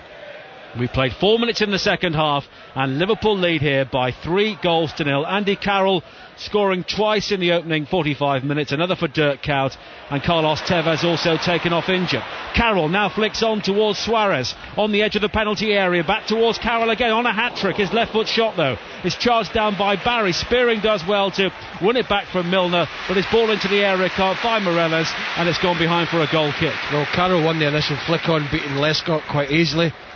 Real handful, and then it was him that had the shot. But it's interesting, Man City have stuck Balotelli, as they did just before half-time, slightly on the left, Johnson on the right, Dzeko sort of through the middle, and sort of gone more to like a 5 when they haven't got the ball, which is interesting because now they need to score 3. They've only really stuck 1 up front rather than the 2.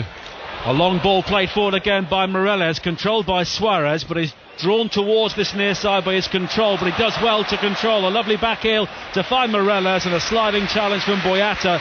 And Manchester City at full stretch at the start of the second half, trailing here by 3-0. And Suarez in particular, he came to England with a reputation of being a goal scorer and a poacher, but he looks the complete forward, doesn't he? Well, that's what kind of surprised me, because I think he'd scored one of the seasons in Holland. I think it was 49 goals or something he scored. Here he is again, a lovely swerving run into the penalty area, eventually halted by Yaya Toure at the expense of a corner. Just before that game against Man United here, when Suarez was man of the match, Kaut got the hat-trick, there was the game the week before where Liverpool lost at West Ham, and I thought there was signs that day that Suarez looked the real deal with some of the little moves and turns that he showed in close touches in the box where he just nicked it away from defenders. I thought there was signs then. Here's the corner for Moreles in towards the penalty area, and it's glanced on by Kaut, unmarked, 4 yards out, and he should have scored. Well, great ball in from Moreles, but just how does Dirk Kuyt, who just peels off nobody in particular and gets a free header from, you said it Nigel, 4 yards out. He stood on Joe Hart, the goalkeeper, he's then moved from Joe Hart, who just lets him go into about 3 yards out. Now Hart just leaves him. Why does Hart not come and punch it? In saying that, there was 4 or 5 defenders, all of them 6'2", 6'3", just standing and allowed Dirk Kuyt a header, which should have been the 4th goal, to be honest with you. Well, those City fans behind that goal away to our right hand side have been known to do the Lech Poznan celebration this season when they turn their backs and bounce up and down. Tonight, most of them must feel just like turning their backs. It's been a horror show from Roberto Mancini's team so far as they give the ball away again. And now Kuyt plays it wide towards the far side, and Flanagan, the youngster, moving forward towards the edge of the penalty area, wide towards Kuyt again. Suarez in space inside the penalty area. Kuyt tries to go himself, plays the ball off Kolarov. It's behind for a corner, and it's all Liverpool. Well, it won't be such a problem for him. It won't be an in-swinger this time, because Morelos swung the last one in from the left. He will be taking this one from the right, so it will swing away from goal. But again, Dirk Kuyt stands on Joe Hart. Zonal marking from Manchester City, which I've got to say does my head in, Zonal Martin. It's no responsibility for anybody. Well, no responsibility taken so far as Morelos plays the ball in, headed away by Dzeko. Spearing tries the volley, right-footed, and he miskicks. It spins high into the cop for a goal kick. We played 7 minutes in the second half. Liverpool lead Manchester City by 3-0, and they're scenting even more here. Yeah, which is, we haven't seen much of a change from Manchester City. Second half's not that long started. Pep Reina's not had a save to make. I am surprised. I thought City would be hard to beat tonight. I thought it would be a tough night for Liverpool, especially with the players that have got out. Agger, Gerrard, Johnson, experienced guys. Not been having as good a time as many people think, under Kenny Dalglish. You mentioned that. Boyata gives the ball away. Now Spearing finds Suarez down the left-hand side, twisting and turning, trying to go beyond company, but the Belgian stands firm, and it's cleared away towards this near side. But City look uncomfortable every time they control the ball, and now they give the ball away again. Aurelio finds Suarez, who was offside, and that will be a free kick. But do you know what, Nigel? There seems to be, recently, since Madrid last week, seems to be a real doom and gloom around Tottenham. That, I've even heard 1 or 2 people saying Harry Redknapp, absolute nonsense. I mean, even if they don't get in the top 4, it's been a great season. But my point being is, why are they so down? When you see a performance like this from Manchester City, I mean, there's still plenty of hope for Tottenham. There's still plenty of fight in it, because this is going to be hard to live down if this doesn't improve. And of course they still go to Eastland Spurs. The other home games coming up for Manchester City against West Ham and Stoke, which they would be confident of winning. Their home form has been excellent, only 2 points dropped in their last 7 games, in contrast to their 9 winless matches away from home since Boxing Day. But Manchester City, which maybe will be the key thing, have to go away to Blackburn, Everton and Bolton, all difficult venues, as Suarez steps away from company to find Carroll, who tries to find Suarez again, but on this occasion, the Uruguayan made the run to the outside, the ball went to the inside, and it's cleared away by Boyata. But if there will be more goals in this game, it looks as though they'll be bulging the net of Joe Carroll rather than Pepe Reina, on what we've seen so far in the second half. 10 minutes played, it's 3-0 to Liverpool. And Manchester City, of course, lacking Carlos Tevez, taken off early on with a hamstring injury. A long ball into the area from Yaya Toure, over the head of Dzeko, the only City player inside the penalty area, and it's gathered by Pepe Reina. I know Fletcher was in the Bernabeu for that game in Madrid. I thought I got a little whiff of Rioja when I come up here. He doesn't drink wine, he's not that cultured.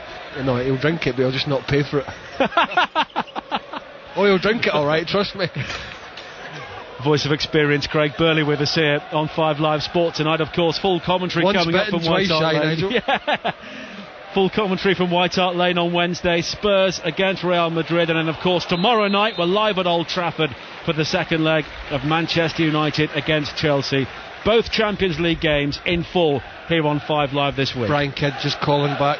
Was that shot David Villa? David Silva, sorry. Silva. David Villa. Goodness me. I think they need him. I was going to say, well, they've got enough money to buy him.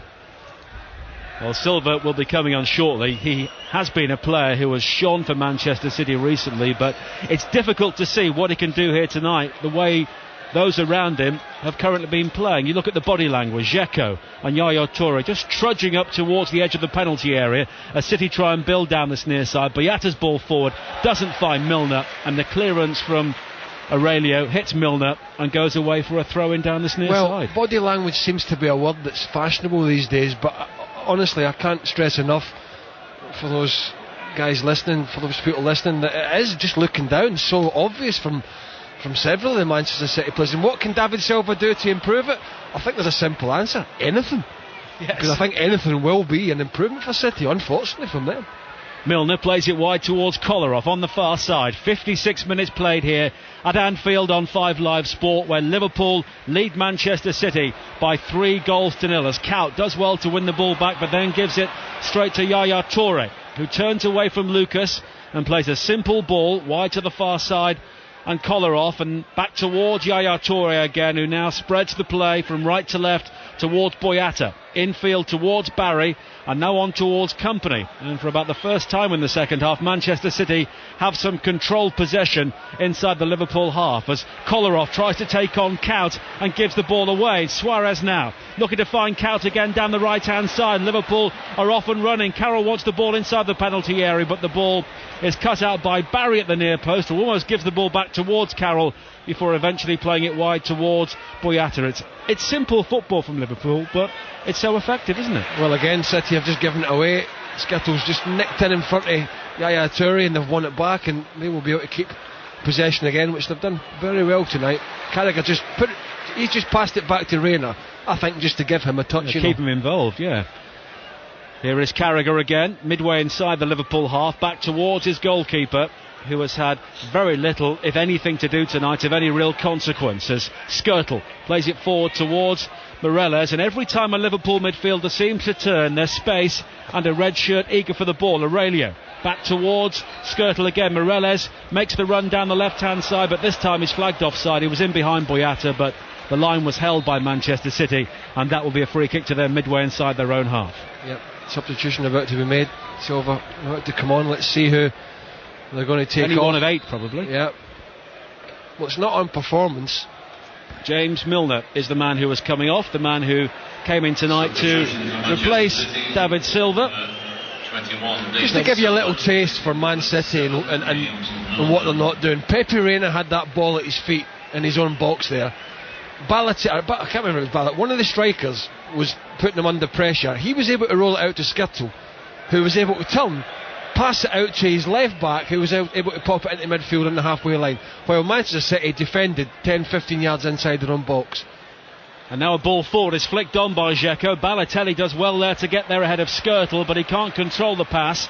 And now Liverpool will clear the ball away with Morelos, who comes in field to find Spearing, and it's on towards Kaut, and it's Flanagan, the youngster, again, offering width down the right hand side. Kaut tries to find him, but the pass was actually underhit, and eventually Kaut's ball forward doesn't find the youngster, and City should be able to clear the ball away. Silva plays it wide towards this near side, where there is plenty of space for Adam Johnson to look to attack. He plays the ball infield towards Balotelli, and the challenge comes in very quickly from Lucas to win the ball back, and Balotelli has gone down and stayed down midway inside the Liverpool half, and City have already lost Tevez tonight, and Balotelli looks to be in some trouble. He's not moving at all midway inside the Liverpool playing area. I think he's winded. And eventually Raul Morelos plays the ball out of play for a throw-in, and Mark Halsey will allow him to have some treatment. It was a fierce challenge. It was fair though from Lucas. Yeah, he played the ball. I think he might have caught him after it.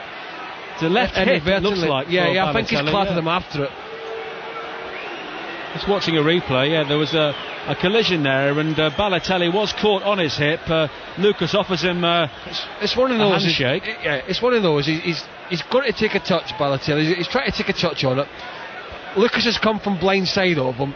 He's readied it. He's anticipated he's going to take that touch just away from his body, and as he tries to turn towards Pepe Reina's goal, I mean, he's about 15 yards outside the box. As he tries to turn, Lucas comes in from that deeper position, wins the ball, takes the man, and just says, "Have a bit of that, my son."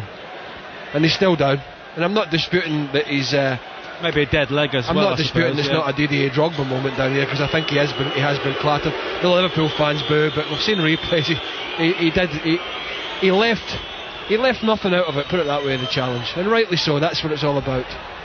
Well, Mark Halsey saw nothing wrong, but eventually Liverpool did play the ball out of play down this near side, and City will have a throw-in. We played 16 minutes in what's been a rather disjointed second half, with Liverpool leading Manchester City by 3-0, and City should give the ball back here. Johnson plays it all the way through towards Pepe Reina.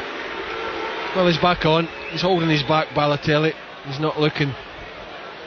But he could be a key man now. There's no Tevez on Saturday. I was going to say he doesn't look happy, but does he ever? Not really. I mean, let's be honest. They do tackle in Italy as well, don't they? I mean, it's not exactly a game over here in Serie A with no contact. They know how to roughhouse people, so he'll be used to a bit of that as well. Well, he dealt some out in the game against Dynamo Kiev in the Europa League, of course, when he was sent off as City play a long ball forward. It's flicked on by Dzeko to find Silva, back towards Adam Johnson, who tries to lay it back towards Silva on the edge of the area, but Liverpool will clear. Carroll tries to stride away from Barry and does extremely well to play it wide to the far side, and Dirk Kuyt infield towards Spearing again as the wind begins to swirl around Anfield on what is a very chilly evening here, as Kuyt does well to win the ball back from Lescott. Infield towards Spearing. Liverpool off and running again, but the ball forward from Spearing doesn't find Suarez. Company takes a chance and eventually plays it forward towards Balotelli, who rather gingerly plays it infield looking for Silva, and it's hacked away by Morelos deep into the City half and behind for a goal kick.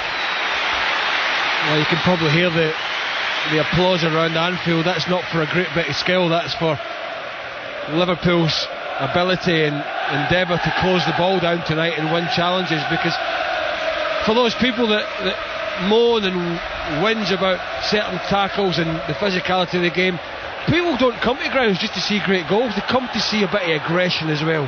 They come to see their team care, as Suarez plays it wide towards the far side, and Flanagan. Kuyt waits inside the area. The challenge comes in from Balotelli at the expense of a Liverpool corner. When you watch, you see supporters when tackles are made, Nigel, they're off their bums clapping. They're up, they love it, they want to see it, and players sometimes do get injuries, and sometimes they're nasty ones, and sometimes the challenges are not great, but it's the game we love. It's the game we've been brought up on. It's part and parcel. It's an occupational hazard, and Liverpool are seeing that from their side tonight. They're seeing a closing down that I don't think they've seen for a while. Morelos will take the corner, and this is a real contrast to some of the rather limp displays under Roy Hodgson earlier on this season. Morelos, an outswinger, in towards the near post. It's glanced on by Lucas. Two City players went for the same ball and neither made it in the air. At the far post now it's Spearing trying to hold off the challenge of Johnson, and now it's back towards Suarez with the ball across the penalty area to find Morelos, who controls it superbly. High to the far post, poured away by Joe Hart. Now Suarez again with a deeper ball, and it's behind for a goal kick, and every time Liverpool go forward they look dangerous. Well, what was I'm not sure what Joe Hart was trying to do there, if I'm being honest. Morelos just trying to whip it into that back post, and you're absolutely right, he did pull at it. It was nothing more than that. But I think a little bit more worrying for Man City, and actually I'm looking at a replay, should probably have caught that, Joe Hart. Lucas won a header, and that's the second header they've won from a corner, one from Kuyt and one from Lucas. Now, they're not exactly the tallest that pair, are they? It's not Andy Carroll, is it? And again, nobody picking them up. Kuyt plays it forward towards Suarez, who was caught just offside, 15 yards inside the City half. Roberto Mancini's team playing a very high line again. On this occasion they just about got away with it, and we can see Mancini there stood on the edge of his technical area, and he looks a worried man, doesn't he? Well, he will be, but I think it'll just be the fact that you can't switch it on and off like a light switch, and if they don't get back into this, and there's been no signs in the 20 or so minutes since the second half has started that they're going to, then you take that forward, you take it into tomorrow, you take it into your training, you take it into your next game. It's momentum, it's called momentum, and they had a bit of it coming in here this evening against a Liverpool side that I think when Kenny named his side, he would have been a little bit worried no matter what he would say in public. Boyata now down this near side for City. A decent looking ball into the area. It's cleared away by Flanagan, but it drops to Dzeko, who was crowded out on the edge of the area, and now Carroll Plays a long ball over the top. Not too sure who he was looking for there, because Suarez appealed away towards this near side, and it's through towards Joe Hart. We played 20 minutes in the second half. Liverpool 3, Manchester City 0 here on 5 Live Sport. But the more damaging news possibly for City could be a hamstring injury to Carlos Tevez early on in the game, which could keep him out of the FA Cup semi-final against Manchester United. There'll be full commentary of that game here on 5 Live on Saturday evening. There's a long ball played forward again in the general direction of Andy Carroll. Dribbles away on the far side for a throw-in to Manchester City. And their record here of only one win at Anfield in the last 30 years is not going to be improved here this evening. Company plays it wide towards Boyata. Morelos tries to make the challenge, but Boyata does well to play the ball in field towards Silva. But his pass is cut out by Lucas. Quickly forward towards Suarez. Has Carroll towards his right-hand side, but Suarez may go himself into the area. Drifts wide to the right-hand side. Back in field towards Count. Left foot shot from him is deflected. It's scraped across the area and cleared away by Boyata towards this near side. And now Yaya Toure lofts a hopeful ball into touch down this near side, and that will be eventually off Lucas, a throw into Manchester City. Well, David Silva giving it away there needlessly, so it's catching, whatever it is. And I suppose FA Cup semi-finals should take care of themselves in terms of lifting yourself. Never mind the fact you're playing against your huge rivals, your neighbours, as Manchester City are, on a huge occasion. So, great opportunity for them, but they're going to have to do a hell of a lot better. Balotelli strides away from Lucas and goes for goal, right-footed curler, but it's high over the top into the Anfield Road end. Yeah, first bit of space for him really. 25 yards out, maybe a bit more, pretty central, tried to guide it in, tried to whip it, nowhere near. And just wondering, I mean, if Tevez is as bad as we think with this hamstring, and I can only imagine if it wasn't, he might have tried to stay on for a bit. He took the armband off straight away, Nigel, so that would suggest, is it from a player's point of view that he knew. It looks like, and Balotelli's taken a couple of knocks tonight, he would be the one, if he can get his head right, that would go through the middle for me, because apart from that, Dzeko just doesn't look a danger, does he? Here's Count now on the edge of the area, clips it wide towards Morelos down the left-hand side, who controls high to the far post, looking for Suarez. It's cleared away. Count now tries to bring the ball in field. Suarez with the shot, and it's high over the crossbar. And Liverpool there had 2 or 3 chances inside the area to finish off Manchester City, but they couldn't take them. Well, it's just awful defending. I mean, Boyata sleeping at the back post. Allows Morelos to get in round the back, and he does well to keep it in, because it looked as if it was going out for all the will in the world. He's allowed to poke it across the 6-yard box. 3 set of defenders don't deal with it. The ball comes off Vincent Kompany's chest as Count was trying to go through it, fell at Suarez's feet, and for once he made a bit of a hash of a decent opportunity, I've got to say, from a player who's played very well again tonight. 3-0 to Liverpool then. More on this game and more wine recommendations from Darren Fletcher. Here's Boyata to Johnson on the right-hand side. And now Silva just outside the D. Left foot shot, even his range is off tonight, David Silva. And that's well wide of the right-hand post and into the rather bunch of disgruntled City fans behind Pepe Reina's goal. Kenny Dalglish unbeaten as the Liverpool manager here at Anfield. And one of the things he said he wanted to do when he replaced Roy Hodgson was to return this place to a fortress. Northampton won here this season in the Cup, Blackpool and Wolves in the Premier League, but there's a real appetite about Liverpool now, and they're looking more like the team that you'd expect to see when you arrive at Anfield, snapping into tackles, dictating the tempo of the game and providing a real threat in the final third. None more so tonight than Suarez and Carroll, who look like a really potent combination. Here's Flanagan with a cross into the Manchester City penalty area, too high for Carroll. Johnson will control in the right back position. Roll it back towards Boyata, who clears only as far as Aurelio. Forward now to Carroll, just outside the penalty area on the left. Little ball in field to Morelos, and now Spearing just outside the D to Lucas. Lucas takes a touch, hits it right-footed into the cop stand behind Joe Hart's goal. Craig Burley. Well, it was just gone away from Lucas there on the right-hand side, but if it wasn't Spearing, it might have taken a pop. Then he passed it on to Lucas. He did take the pop, but he could have shovelled it out to Dirk Kuyt, and he might have had an opportunity. So they're queuing up at 3-0, and City can do nothing about it but watch. It's interesting that Mark Chapman mentioned before the match when we were building up to the game that Kenny Dalglish had talked about players stepping up with Steven Gerrard out for the rest of the season. Certainly feel that Jay Spearing's done that tonight in the centre of the Liverpool midfield. Absolutely, him and Lucas, and he's been plenty of energy, Spearing, as you would expect, but he's been tigerish in there. He's, both the central midfielders have really stopped Manchester City trying to play. And if you look at Liverpool, I think one of the certainly weak part for me, the team was at the back. Two centre-halves. I know Kiriakis has played at times. I don't fancy him at all. I thought he was struggling at Rangers 5 years ago, and he's never going to take them forward. But Manchester City have never put them under enough pressure, Carragher and Skirtle, to even ask any questions tonight, have they? Liverpool 3, Manchester City 0, 26.5 minutes played in the second half. Don't forget, tomorrow night we've got Manchester United against Chelsea, live on 5 Live. On Wednesday, Spurs against Real Madrid. Friday night, Norwich against Nottingham Forest in the Championship.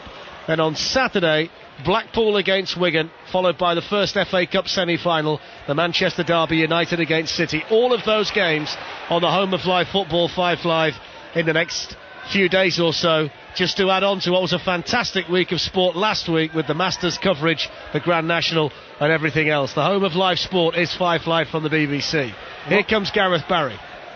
Out towards Kolarov on the left-hand side. Kolarov, though, loses it. Lucas has it back. Liverpool back in possession with young John Flanagan, who's had a debut to remember tonight. 3-0 his side lead. He's been rock solid at right back, and then Count tries to play it through towards Suarez, who's just offside. I'm just thinking, I'm up at Blackpool Wigan on Saturday for 5 Live. I might go back to that fish and chip shop we went to if I could remember which one it was. There's about 3 million up there, isn't it? It was rather good, wasn't it? It was rather delightful. Yeah. We could do with something like that to warm us up after the match tonight. It's really chilly on Merseyside. The shorts and t-shirt, the barbecues of the weekend seem a way away. That's a sloppy back pass towards Joe Hart, who was quickly out of his penalty area to deny Suarez an opportunity. Hart's clearance is to Flanagan, who's got the confidence now to perform a Cruyff turn on Edin Dzeko and turn the ball back to Pepe Reina. It's that kind of night for Liverpool. It is. I'll buy you some grub on the way home. I know you're driving me tonight, and then please allow me to make a right mess of your car like you did with mine with a curry. Yeah, I've sold the car on, and I think it's still smelling of curry. If you're buying, you can do what you like. 17 minutes to go in the game. 3-0 Liverpool lead.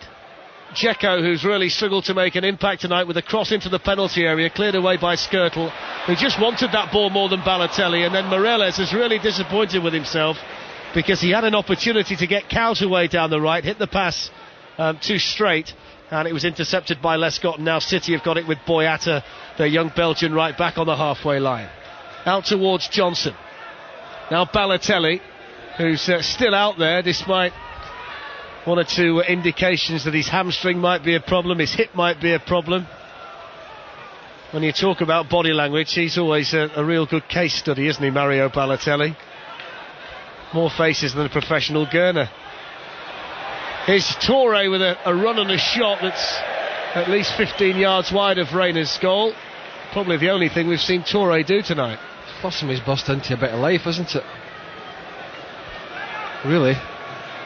He's just watched the game in midfield with Barry. He's almost looked disinterested. I'm not suggesting he is. I'm suggesting that's certainly how he looks from here, as many City players have. I've got to say that. I think the suggestion has to be made, and certainly the question needs to be asked tonight, Craig, as to what's wrong with a lot of these Manchester City players. I mean, we saw them against Sunderland. They won 5-0.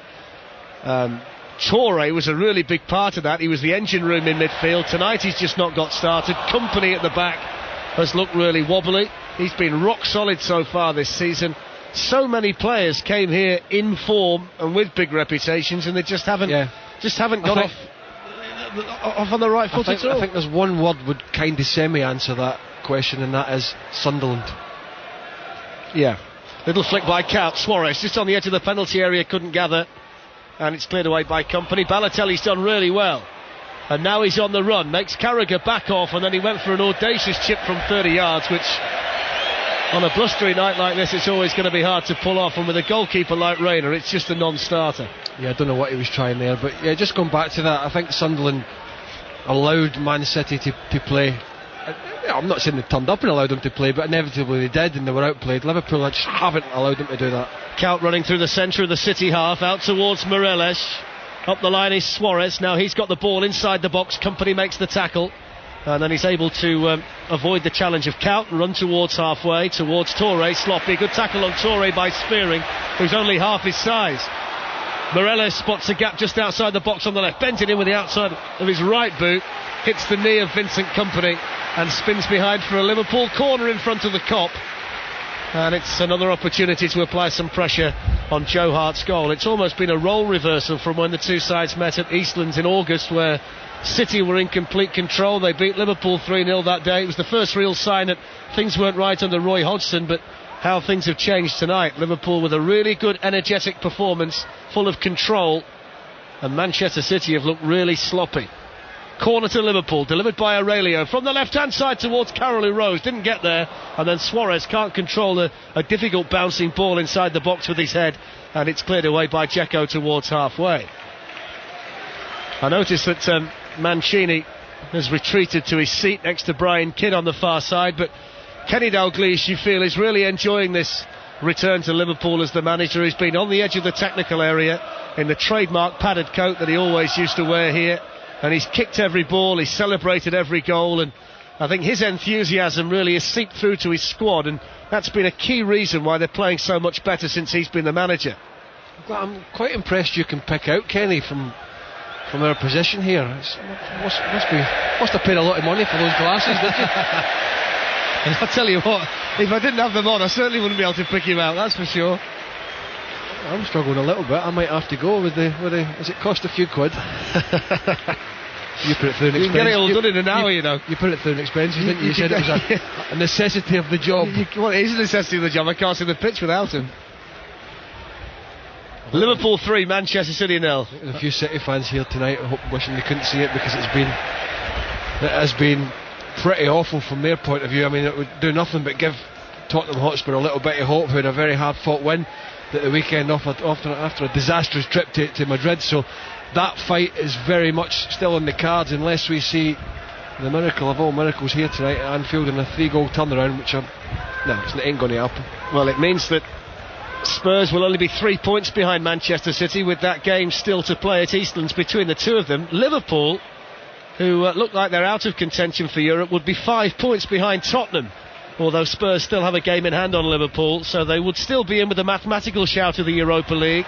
Whether that's a good thing or a bad thing remains to be seen, but it would certainly give them something to play for in the final few games of the season, as well as trying to impress Kenny Dalglish with an eye on next season too. Here's Silva, wriggling around and twisting and turning midway inside the Liverpool half, but Spearing's not giving him an inch. Now Toure just outside the D to Dzeko. It was awkward for the Bosnian.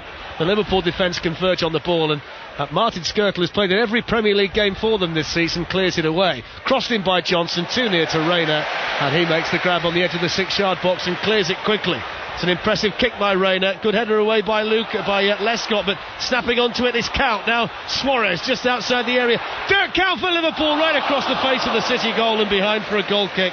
An opportunity though, Craig Burley, for a fourth goal. Well, just a simple long kick out from Reina after it was a decent cross from Johnson. It was the right idea, just direction wasn't great, and Lescott was backing off and he headed it he was under pressure a little bit from Suarez, just headed it into the middle of the field. Lo and behold, not surprised to hear a Liverpool player was first to pick it up. Dirk Kuyt just span in behind. Suarez played him in, and he just wound that left leg up, didn't he? He never looked confident on that left side. Well, I think City are preparing another change on the far side. The two players warming up are Pablo Zabaleta and Nigel de Jong. Not necessarily sure how those two are going to influence a team that's 3-0 down with 10 minutes to go. Both of them defensive-minded players. Anyway, City attacking down the right edge of the Liverpool penalty area with Adam Johnson. Johnson rolls it back to David Silva. Silva spins away from Morelos, who went down inside the box. Got the ball, mate. Got the ball, I think. Just poked the ball away, Morelos there. Mark Elsey was in a good position, wasn't he, the referee, to see that, and was unconcerned by whatever claims there might be. Liverpool clear, only as far as Toure. Back now to the halfway line in Kompany. Kompany short to Toure again, and then forward to David Silva. Silva's done as much as anyone in a City shirt to try and inspire them since coming on. This time his pass that was intended for Balotelli has gone straight through to Reina. He's got to pick them up, hasn't he, Mancini, before the semi-final on Saturday, because if they turn up and play like this against Manchester United, there's only going to be one result. Yeah, I think the big worry for City fans is the Tevez scenario for for tonight. He's gone off. He looks as if he's got a nasty hamstring injury, so he's definitely going to be out of the weekend. What does he do then? Because you've relied on him heavily almost all season for goals. You've got Balotelli that could throw a paddy at any time. You've got Dzeko, who just looks unconvincing. Your options are very, very limited. Liverpool 3, City 0. Forward by Flanagan towards Kaut inside the City half. Kolarov was too strong for him. Barry now on halfway is dispossessed by Dirk Kuyt, and he's got options as well and space to run into. Kuyt for Liverpool to Raul Morelos inside the penalty area, away from Boyata, shoots, saved by Joe Hart. He got a lot of power in Raul Morelos despite not much backlift, and Hart saved it moving to his left. Yeah, it all came about. Dirk Kuyt has been absolutely tremendous and has worked like a Trojan again, which he's probably done. I don't think I've ever seen a game where he hasn't worked hard. Nicked it off Gareth Barry. Before you know it, they're in the penalty box of Manchester City, and they're down the other side, and he pulled the trigger there after working a good half a yard Morelos, and he did get a lot of power into it, but it was a little bit too close to Joe Hart, who just made a comfortable save. Barry to Silva, just outside the Liverpool box. They're attacking the Anfield Road end, Manchester City, in the second half, where their supporters are seated. Dzeko heads it up in the air, then didn't know where the ball was, and it's stabbed away by the Liverpool captain Carragher, and then headed away by Flanagan, picked up by Toure midway inside the Liverpool half.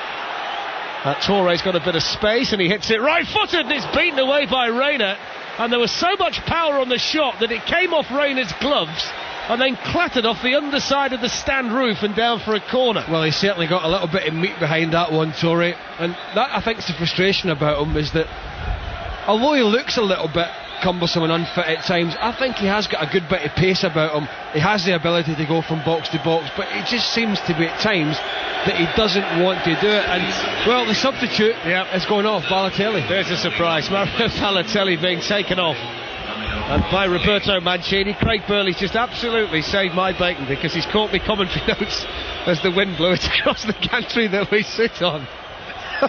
You were like a slip fielder. Did you see my reaction there? I thought unbelievable. You were like lightning. I thought Nigel Adderley's reaction was cumbersome at best down the far end. So De Jong for Balotelli is the change. Corner swung in by Kolarov. Dzeko's headed towards the 6-yard box. Toure couldn't control with his back to goal, and it's cleared away by the Liverpool defence. Spearing with a firm challenge on Kolarov. That sliding challenge then by Barry to win it back for City, and now Lescott's got the ball on the left-hand side. Balotelli, by the way, has gone straight down the tunnel on the far side for an early shower. I got to quite look at your notes as I caught them as well on the way by. It said Man City in blue, Liverpool in red. Yeah. I was just going to say, he's not one to stick around, is he, Balotelli? So he's off into the dressing room. Injury, or just try to rest him for Saturday? Here's Suarez at the other end as Liverpool come forward. Lescott gets a foot to the ball. Kuyt picks it up midway inside the City half in a central position. 6 minutes to go, 3-0 Liverpool lead. Morelos on the left-hand side, fouled by David Silva, and that's a free kick. And again, it's one of those, isn't it, Craig, where you just catch your knee, and that's come keen, hasn't it, on a cold night for Raul Morelos? Yeah, he looks okay. It was David Silva just caught him at house. He was going to play an advantage, but there wasn't one, so Silva just poked out the left leg. Yeah, just catches Morelos a little bit, but he's okay, he's back on his feet. And well, I suppose from Liverpool's point of view, it's just about seeing this game out. I think they look a bit tired actually, but that's understandable, because of the two teams, they've worked much, much harder when they haven't had the ball.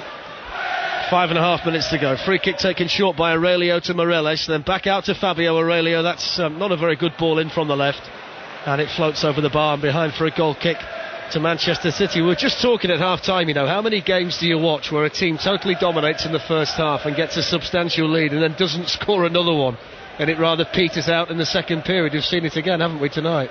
Yeah, I mean, it happens a lot, and you just think, well, job's done. You get the job done early and take the foot off the gas a little bit, and sometimes teams suffer for that when the opponents get back into it. They get one, then they might nick another, and all of a sudden you're nervous. But in all honesty, it hasn't looked like it happening tonight for Liverpool in terms of losing any goals. Well, it's going to be 7 wins in 10 league matches for them, and it will extend their unbeaten run to 9 matches here at Anfield. You've got to go back to Wolves when they won here in December to find the last time that Liverpool lost at home. They've won at Chelsea as well recently and beaten Manchester United here. And certainly with performances like this, these green shoots of recovery under Kenny Dalglish might flourish a little bit more with a bit of work in the summer on the squad. Suarez tried to play it through towards Spearing. It was cleared away by Kolarov for Manchester City. Carragher high into the Manchester City half towards Andy Carroll. And Carroll tried to chest the ball down. Lescott did enough to get it away. Sloppy control by David Silva. And the referee spots a foul by Jay Spearing, which I think's not the right decision. He got a ball. Poor touch from Silva, and Spearing doing what he's done all night, really. And he's been, if anybody's had a poor touch, if anybody's looked like dilly-dallying on the ball, he's got a challenge in more often than not. Not dissimilar in the way he plays, is he, to the Liverpool coach Sammy Lee? If you remember him in the centre of the Liverpool midfield, not the tallest, buzzed around and won the ball back and then just gives it simply to a teammate. That's the job that Jay Spearing's done for Liverpool tonight. Been really impressed as well by the right back Flanagan. I know he's not been tested too severely, but he looks so composed when he's got the ball at his feet for a teenager. Count to Spearing on the halfway line. Liverpool leading 3-0 with 3.5 minutes to play. Now Lucas forward to Carroll. 2 goals for Andy Carroll tonight. The other one scored by Dirk Kuyt. And all of them scored by the 35th minute to effectively kill off this game. The significant news as far as City are concerned, Carlos Tevez off with a hamstring strain during the first goal when he stretched to try and retrieve a ball and pulled his hamstring. After 15 minutes, Balotelli came on. He's been taken off. And 1 or 2 problems for Roberto Mancini ahead of the semi-final, which you'll hear on 5 Live. Saturday tea time from Wembley. And then the second semi-final, 4 o'clock on Sunday, Bolton against Stoke City. Both games live, of course, on 5 Live. Headed away by Boyata from midway inside his own half for City, then cleared away by Kolarov down the left, in towards Dzeko, didn't control it. That's been a familiar theme all night for City. No ball retention in the final third. Spearing pokes it out towards Suarez on the right touchline, forward towards Dirk Kuyt, who's been running all game. Kuyt by the corner flag. Challenge comes in from Lescott, but he can't keep the ball. Luis Suarez for Liverpool takes on Kolarov, gets towards the byline, pulls back the cross. Carroll's header for the hat-trick over the bar. There was the opportunity for Andy Carroll. Well, it's a link-up again between the 2 strikers, Suarez and the big fella Carroll, who's bagged a couple tonight. Suarez down the right just gets beyond Kolarov, right onto the touchline and just digs one out to the back post. And Carroll's always going away. He's almost walking backwards, running backwards. So to generate in the neck muscles the power to get it back over Joe Hart was quite incredible as it was. And just over the crossbar, always looked as if it was going over. Certainly looks like a partnership that can work, though, doesn't it? Suarez and Carroll. I know they cost over 50 million to bring the pair of them in, but you've got the guile and the movement and the ability to pick a pass for Suarez, and you've got the brute strength and the aerial power and the ability to hold it up for Andy Carroll. One of your notes has fallen over. We don't need those now. We're okay. It was the main one that you caught, don't worry. If it is a problem, I'm prepared maybe to try a little abseil down for it. It is really blustery up here. It's David Silva. I think Kenny Dalglish, if he is the manager next year with that pair up front, will go for a bit of width. Yes. And his transfer policy. The one thing lacking, isn't it, when you look at the Liverpool team, the service for Carroll from wide areas. I just think if they could get, like, I don't know, Ashley Young's been mentioned, Stuart Downing's been mentioned, I'm sure there's loads of others. If they can get that and stretch teams and get, the delivery into the box, amongst other things, then surely that's going to play into Carroll's hands. Andy's had 90 minutes tonight, which is another good 90 minutes under his belt in terms of fitness. In front of Fabio Capello, who's been here watching tonight at Anfield. Spearing for Liverpool. And now Skirtle as we move towards stoppage time. Flanagan, he'll remember this night for quite some time. The teenager, 18 years of age, thrown into the first team by Kenny Dalglish without even the opportunity to play reserve team football. And he's given a faultless display at right back. He's got the ball on the halfway line at the moment, young John Flanagan. Now Spearing. I think my notes have just blown back up again, Craig, and then gone back down again. Did you see them there? Yep. And now it's back with Rayner inside the penalty area. Out towards Flanagan, who controls on halfway. 2 minutes of additional time to play at the end of what's been a really good all-round team display by Liverpool. Here's Spearing to the left-hand side and Aurelio. And then Spearing into the centre circle and Lucas. Now Kuyt, time to turn. Flanagan's screaming for the ball on the right. Instead it went into the penalty area towards Carroll and was cleared away. Flanagan's got it now. midway inside the City half on the right-hand side. Drills in the cross. Carroll the target, too high for him. And behind for a goal kick to Manchester City. I just wonder, Craig, whether a defeat like this might just set the alarm bells ringing for Roberto Mancini when he thinks back to the end of last season, where they finished it on a really low note. They won 3 of their last 7 matches, lost at home to Tottenham and didn't make the Champions League. We'll get a comment on that from Craig, but we've got to mention the standing ovation for Andy Carroll as he leaves the field to be replaced by David and Go for stoppage time. 2 goals tonight, a firm thumping finish that Joe Hart didn't have a chance with, and a typical Carroll header from a Morelos cross. It's been a good night for the England striker. Well, he's given a little taste, or a big taste, of what might be to come. Loads of potential, big transfer fee. It's not his fault, can do nothing about it. But not only dangerous in the air and a real physical handful, but I think a little bit more about his game, and lots to learn. But I think he's got a good eye and an awareness and a decent touch as well. He's got a bit of the John Toshak about him, hasn't he, Andy Carroll? As Morelos skips away from Torre, but he's lost the ball. David Silva for Manchester City. And now Dzeko down the line towards Johnson. Johnson back in towards Dzeko. Challenge made by Spearing for the umpteenth time tonight. It'd be interesting to know what City fans think about this tonight. Are they taking, is Mark Chapman taking calls later, is he? Or is he having his feet up with a pizza and a slippers on? Or, because I tell you, they've got to be very, very unhappy. And look, you've got to be slightly worried, haven't you? That, they can't replicate performances like this away from home. They've not won away since Boxing Day, and they've been beaten 3-0 tonight. A really good all-round display by Liverpool. 2 for Carroll, a goal for Count. It was a good night at the office for Kenny Dalglish, but a troublesome one for Roberto Mancini, highlighted by the fact that Carlos Tevez limped off after 15 minutes and must now be mated out for the semi-final against Manchester United on Saturday. Craig Burley. Well, you get defeats and you get bad performances, but it was the manner in which Manchester City rolled over here tonight at Anfield that was pretty embarrassing for a team that want to finish in the top 4. That being said, Liverpool were absolutely excellent, from the keeper through to the 2 strikers, Suarez and Andy Carroll. They dominated in midfield. Spearing and Lucas won everything in there. Barry and Toure were just not at the races. Carroll bagged himself a couple. Suarez looked a handful as well, and Dirk Kuyt worked his socks off. A thoroughly excellent performance from the home side here tonight. Full-time mark, Liverpool 3, Manchester City 0. Bricks in Blackpool has sent a text in 85058. Craig, we will take calls. No slippers or pizza here. 0500 909 693. Manchester City fans, see if you're as angry as Bricks are here. As a City fan, I'm sick of Mancini, he says, and his lack of ability. Not once this season have we looked like we can compete against the bigger teams in the league. Where is the big game mentality that all these world-class players should have? Furthermore, they seem to be leaderless, rudderless and sinking out the top 4. Is that a fair assessment, Craig? Well, it's a fair assessment on tonight.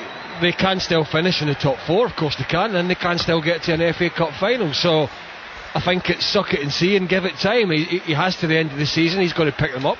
That's why he's paid the millions.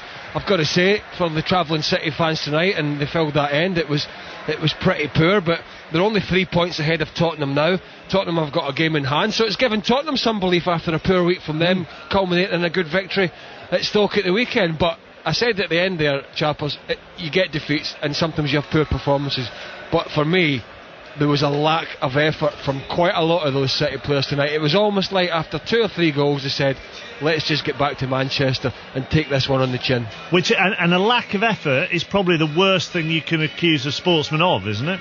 Well, they might say in response to that, well, there wasn't, but I'm sorry, I watched Spearing and Lucas and Kuyt, and I've just picked those 3 out amongst the Liverpool 11, but those 3 in particular, the work rate and the desire to win it back when they didn't have it was a real catalyst for Liverpool's good play. Now, take that in contrast to Man City. I can never remember them. Pepe Reina, I said it in the commentary, had the ball. They were 3-0 down, and they were quite happy for him to pop it out to Skirtle. He popped it to the left back, he popped it into midfield, and he was able to turn on the ball. Where was the closing down? There was none. Do that, and Fletcher said it, do it against Man United at the weekend, play like that, and they'll get hammered. And then City fans will be asking Mancini even more questions. Manchester City then, 56 points from 32 games, are in 4th this evening. Spurs in 5th, 53 points from 31 games. Liverpool 48 points from 32 games. And as Craig said, Darren, Spurs will be extremely happy after tonight. That game in hand, all right, their goal difference is a lot worse, but they do still have to go to the City of Manchester Stadium this season. Well, they have, and I think the thing is, they're really poor at the moment, Manchester City away from home. That's 4 away matches now without so much as a goal. They've not won away since Boxing Day. And they don't look a very good team when they go away. They look a different side at Eastlands. And I think that, despite that defeat in Madrid last week against Real, and the fact that they conceded a couple of goals, albeit in a winning effort against Stoke at the weekend, tonight's got to give those Spurs players and Harry Redknapp a big lift, because they've got the game in hand. And they'll feel that they've got it in them to go to Eastlands and win again, just like they did last season. The most damning assessment you can give on tonight's display, as far as City are concerned, Mark, is that Liverpool look like the team chasing a place in the Champions League, and City look like a side with very little to play for.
There's very few people give you loyalty. Loyalty is when a club pays you to do a job. Loyalty is, or isn't, when it doesn't fancy you, that club dispenses with you. There's very little loyalty around. There's no sentiment. It's a job, and he feels he can better himself at Notts County. That's his decision. But I absolutely agree with that. You can't change a mentality or give a platform in 3 games. But good luck to him. I've got a problem with it. It has provoked a real reaction on the text. We'll take calls as well. We're on till 10:30, 0500 909 693, and then Tony Livesey takes over. Evening, Tony. Hi, chappers. Yes, lots on the programme tonight. Banks are being told to keep our savings safe from the money that they risk on investments. Is that common sense? Would you be willing to pay higher banking charges as a result of that policy? It's an offence from today to wear the burqa in France. You get a €150 fine if you wear it. If you force someone to wear it, you could go to jail for 2 years. Should the UK follow suit? We're asking that. Stan Kroenke's agreed to make an offer for Arsenal. Half the Premier League is now foreign owned. Perry Groves joins me to say that's not a problem. We're asking, is the TV watershed a waste of time? Can men live without sex? We have some breaking news tonight. Rachel Hodges is back after 6 weeks off the show, being on the telly. And with Britain's Got Talent back on the box, we're playing tonight Britain Sounds Like It's Got Talent, and I'm throwing in my mate's daughter who can click her toes to start with. We'll see how orally talented Britain is tonight. 0500 909 693. What, click her toes as in as you would click your fingers? Yeah. Has she got very long toes? No, they're a bit gnarled for a young girl. I haven't seen them, but she can make a real noise with them. Yeah. All right. She's not on the show sadly, but now you've made me think I should ring her up and get her on. Well, yeah. I mean, yeah, well, you should, shouldn't you? You can't just take my word for it, can you? No. I mean, I believe everything you say. But you know even what? that cow that girl used as a horse last week. But, I saw that with my own eyes. Yeah. And I've heard her toes with my own ears. Rachel Hodges wasn't particularly pleased at the how that menu was itemised and that she followed the men. No, actually, the face was because you snorted when he said it was breaking news that I was back in some sort of derisory way. Big news. I know it is. Enough of this bickering. Tony Livesey at 10:30. More reaction from Anfield to come, where Liverpool have beaten Manchester City by 3-0 after Rachel Hodges with the BBC News. Online at bbc.co.uk/5live. This is BBC Radio 5 Live. The President of Ivory Coast, Alassane Ouattara, has given his first address since the arrest of his rival, Laurent Gbagbo. The former leader was taken earlier today after days of bombardment on his bunker in the main city of Abidjan. Mr Ouattara promised dignity for his rival, but said he would be subject to the judicial process. He spoke in the last few minutes on Ivorian state television. A blank page opens before us. White as the white of our flag, symbol of hope and of peace. And it is together that we will write our history in reconciliation and forgiveness. Officials in Belarus say they believe an explosion on an underground station in the capital, Minsk, was an act of terrorism. At least 11 people have been killed and around 100 people injured in the blast during rush hour.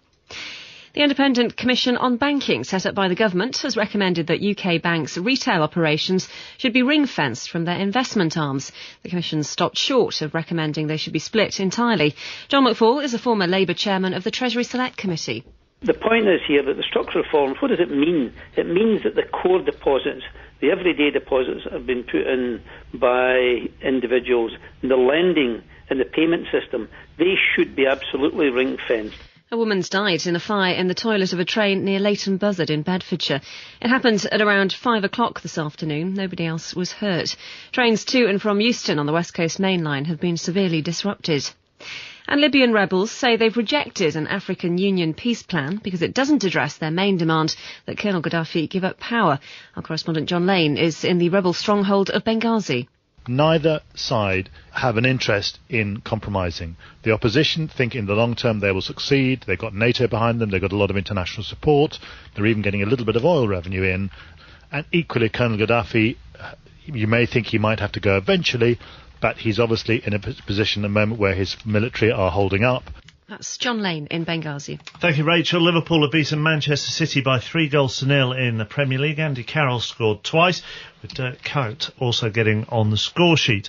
Carlo Ancelotti says that Fernando Torres will play for Chelsea in tomorrow's Champions League quarter-final against Manchester United, but wouldn't confirm if his £50 million striker will start at Old Trafford. Rafael is United's only injury doubt. Stan Kroenke has taken a controlling stake in Arsenal by increasing his shareholding to 63%. The American businessman is now required to make an offer for the remaining shares, but Arsenal's other major shareholder, Alicia Usmanov, is said to be livid.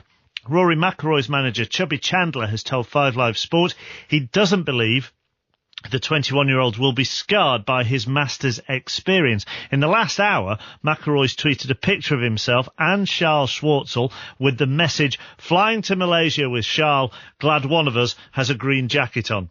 And the RFU have warned England's Ben Foden about his future conduct after he received a police caution for criminal damage. The Champions League quarter-finals. Second leg on 5 Live. On Tuesday, it's Man United against Chelsea. Rooney in off the post, and Manchester United have that crucial away goal, leading 1-0. Not many teams go to Old Trafford and come away with a win, but we're certainly capable of that. And on Wednesday, Tottenham play Real Madrid. Ronaldo on the volley, 4-0. We're at home, we'll give it a go. It's not over till it's over, you never know. 5 Live Sports. Weeknights from 7 on 5 Live. Morelos swings the ball into the box towards Carroll. 3-0. Liverpool are running riot at Anfield. Cross floated in from the left-hand side. The City defence was nowhere, and Andy Carroll heads his second of the night. Liverpool's third. Liverpool 3, Manchester City 0. Darren Fletcher and Craig Burley are still at Anfield as the Liverpool players go around Anfield warming down. And Darren, it will be a very satisfied group of players in front of you.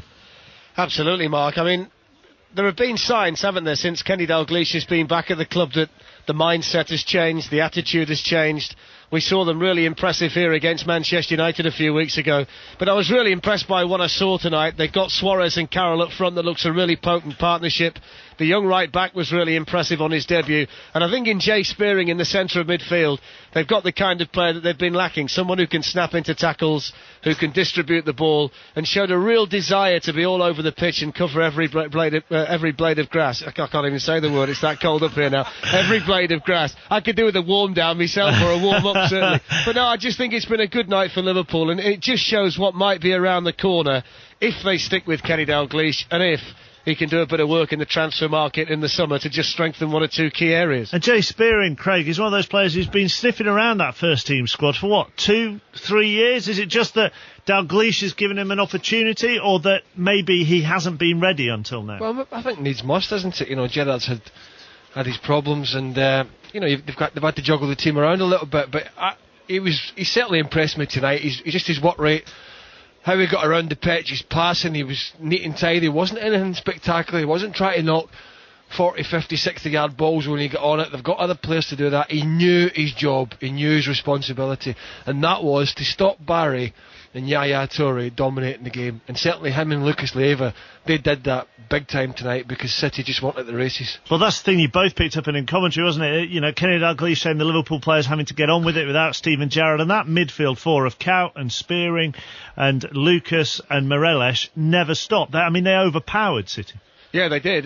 But, you know, we said at the start of the programme how inept Sunderland were at Eastlands last week and how well Manchester City played. There was almost a role reversal tonight. You know, the midfield of City never got a hold of the game. I've not seen a City side this season struggle to retain possession as badly as they did tonight. They couldn't pass the ball to a teammate.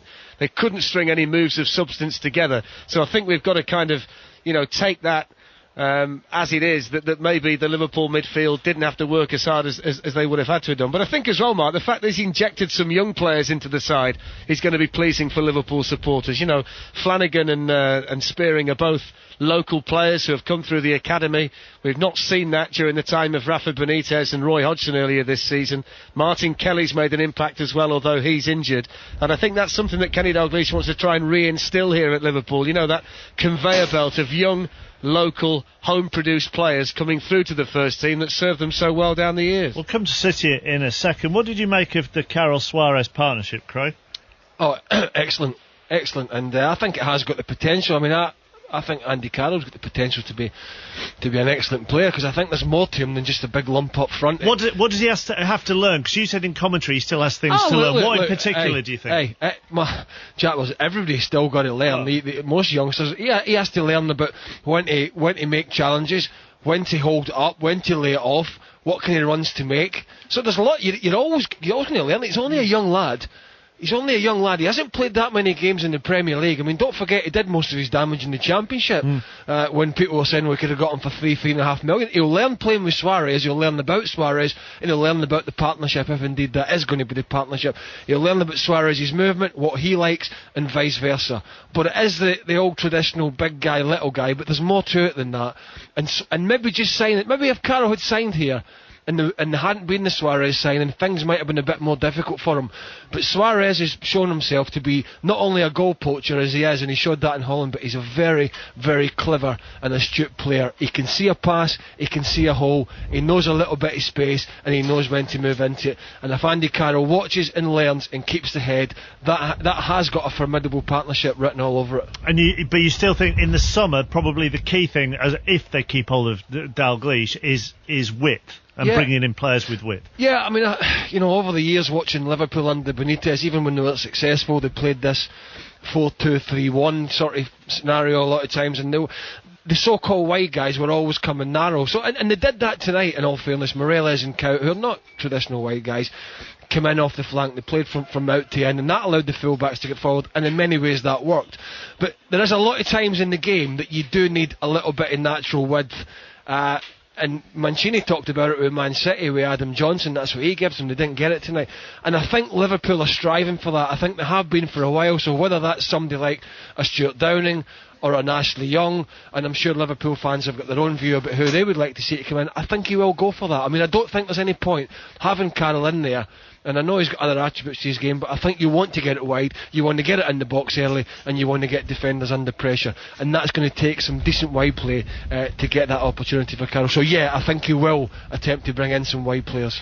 From a City point of view, Darren, the big thing on the horizon is this Saturday, the Cup semi-final against United, and everybody, I'm assuming, around you is that Tevez is out for that, given how he reacted.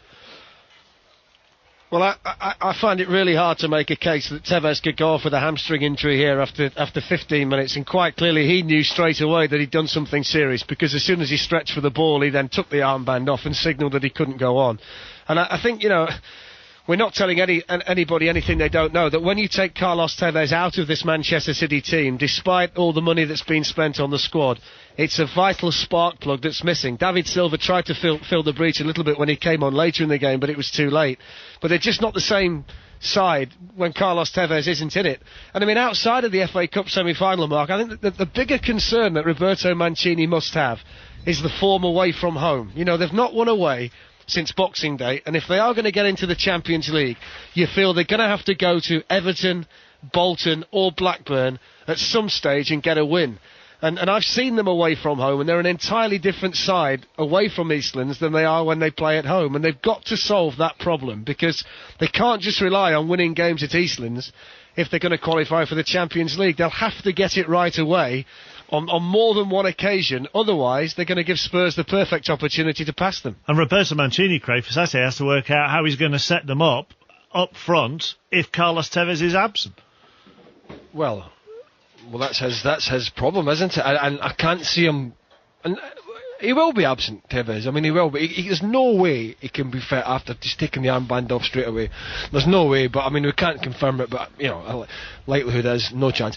I can't see him putting Balotelli through there with Dzeko.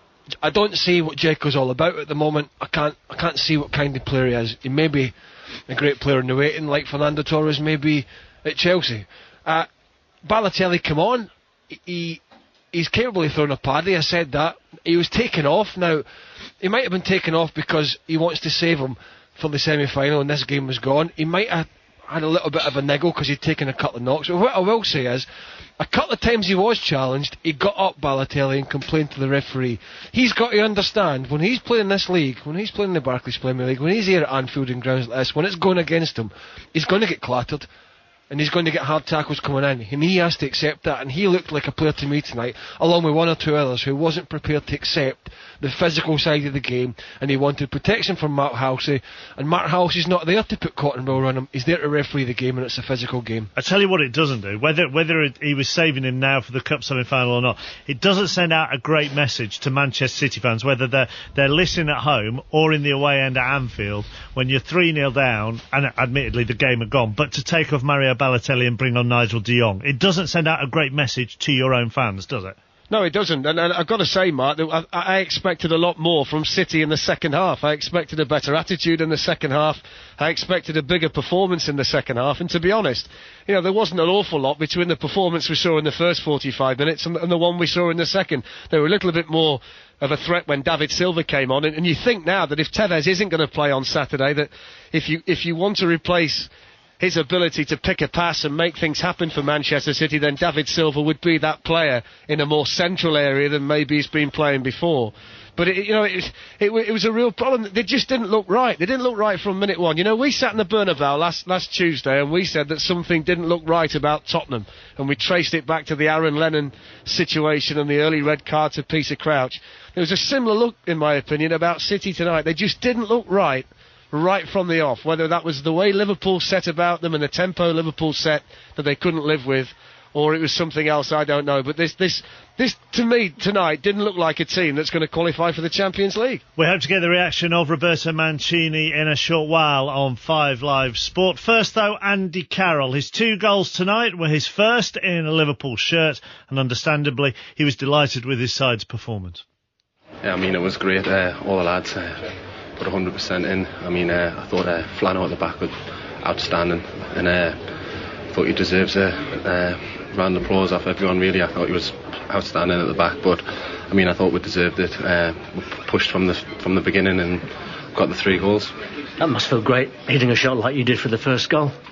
Yeah, it was. It just fell nicely for us, and I just struck it really, and as soon as it left me foot, I knew it was in. Saying to the manager, the second goal was a real team goal because you were peppering the City defence with shots. You kept the ball in, but you just kept going relentless. Yeah, we kept the pressure on. That was what we set out to do, really, and it just shows in the goal. We never give up. We lost the ball a few times in that attack, and we finally got the goal. And how about this chap Suarez? What's he like to play with? Yeah, he's great partner up front. He never stops running, and when he gets the ball at feet, he can take on defenders, and you can see what he can do, really. You're enjoying it, aren't you? Lots of smiling. Yeah, it's great. Obviously, getting me 2 today was even better. Do you think he's still a bit short of full match fitness, Craig? Oh, absolutely, no doubt about it. I was bemused by some criticism that was coming in his way after he'd played, I think, a game or two, and not even a full game. They're saying, he's not fit, he's not this, and he looks leggy. Of course he's going to be. He's been out for a while. It takes players a long time to get up to full speed, and I think you're looking long term to him, obviously, for next season. Is that get through this season, get a feel for it, get a feel for playing at Anfield, get a feel with playing with your new players, and as Alistair mentioned in his interview, finding your feet with Luis Suarez and what he likes to do. But it's about learning, having a good summer, keeping the head down, having a full pre-season for him, and going at it full tilt next season. I think that's what Liverpool will be looking for.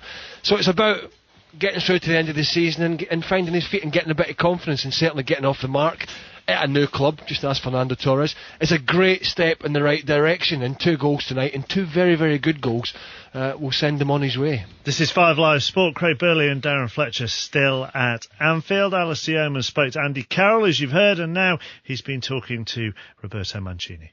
A very, very difficult night for you, Roberto, from the very beginning. It was very difficult because I think we didn't play the first 20 minutes. But I think that I made a mistake tonight. It wasn't my fault. What mistake did you make? I know this, but it's important. I know why. In terms of team selection, can you tell us that much?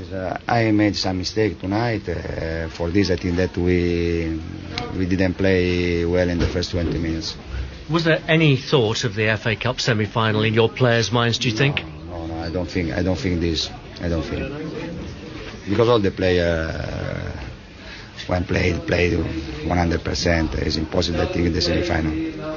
Andy Carroll's first goal was a strike from the edge of the area, a good strike, but the second goal you conceded was so unlike Manchester City in terms of not clearing your defensive lines. Unusual for you. Yeah.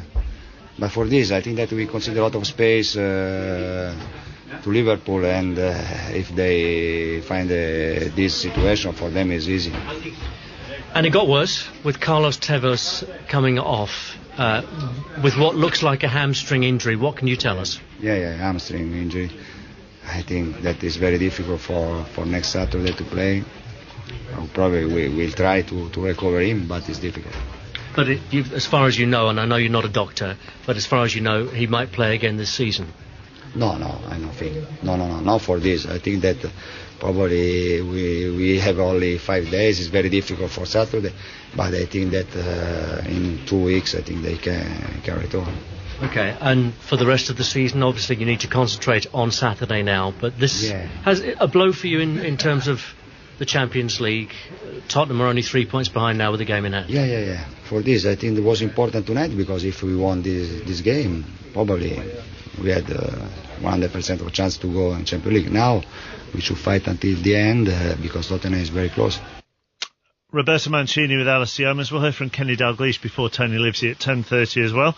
What do you think the mistake was that he's admitting to making tonight, Craig? I was just listening. I was interested. They're second guessing him. I'm thinking he's thinking he should have put De Jong in the side, probably not started Dzeko and having Tevez up front, sort of through the middle on his own, which he's carried the team all season. So he's got that extra body in there alongside Yaya Toure and Gareth Barry, because it's not necessarily what they did when they had the ball that was the problem, although they didn't do much. It was when they didn't have the ball.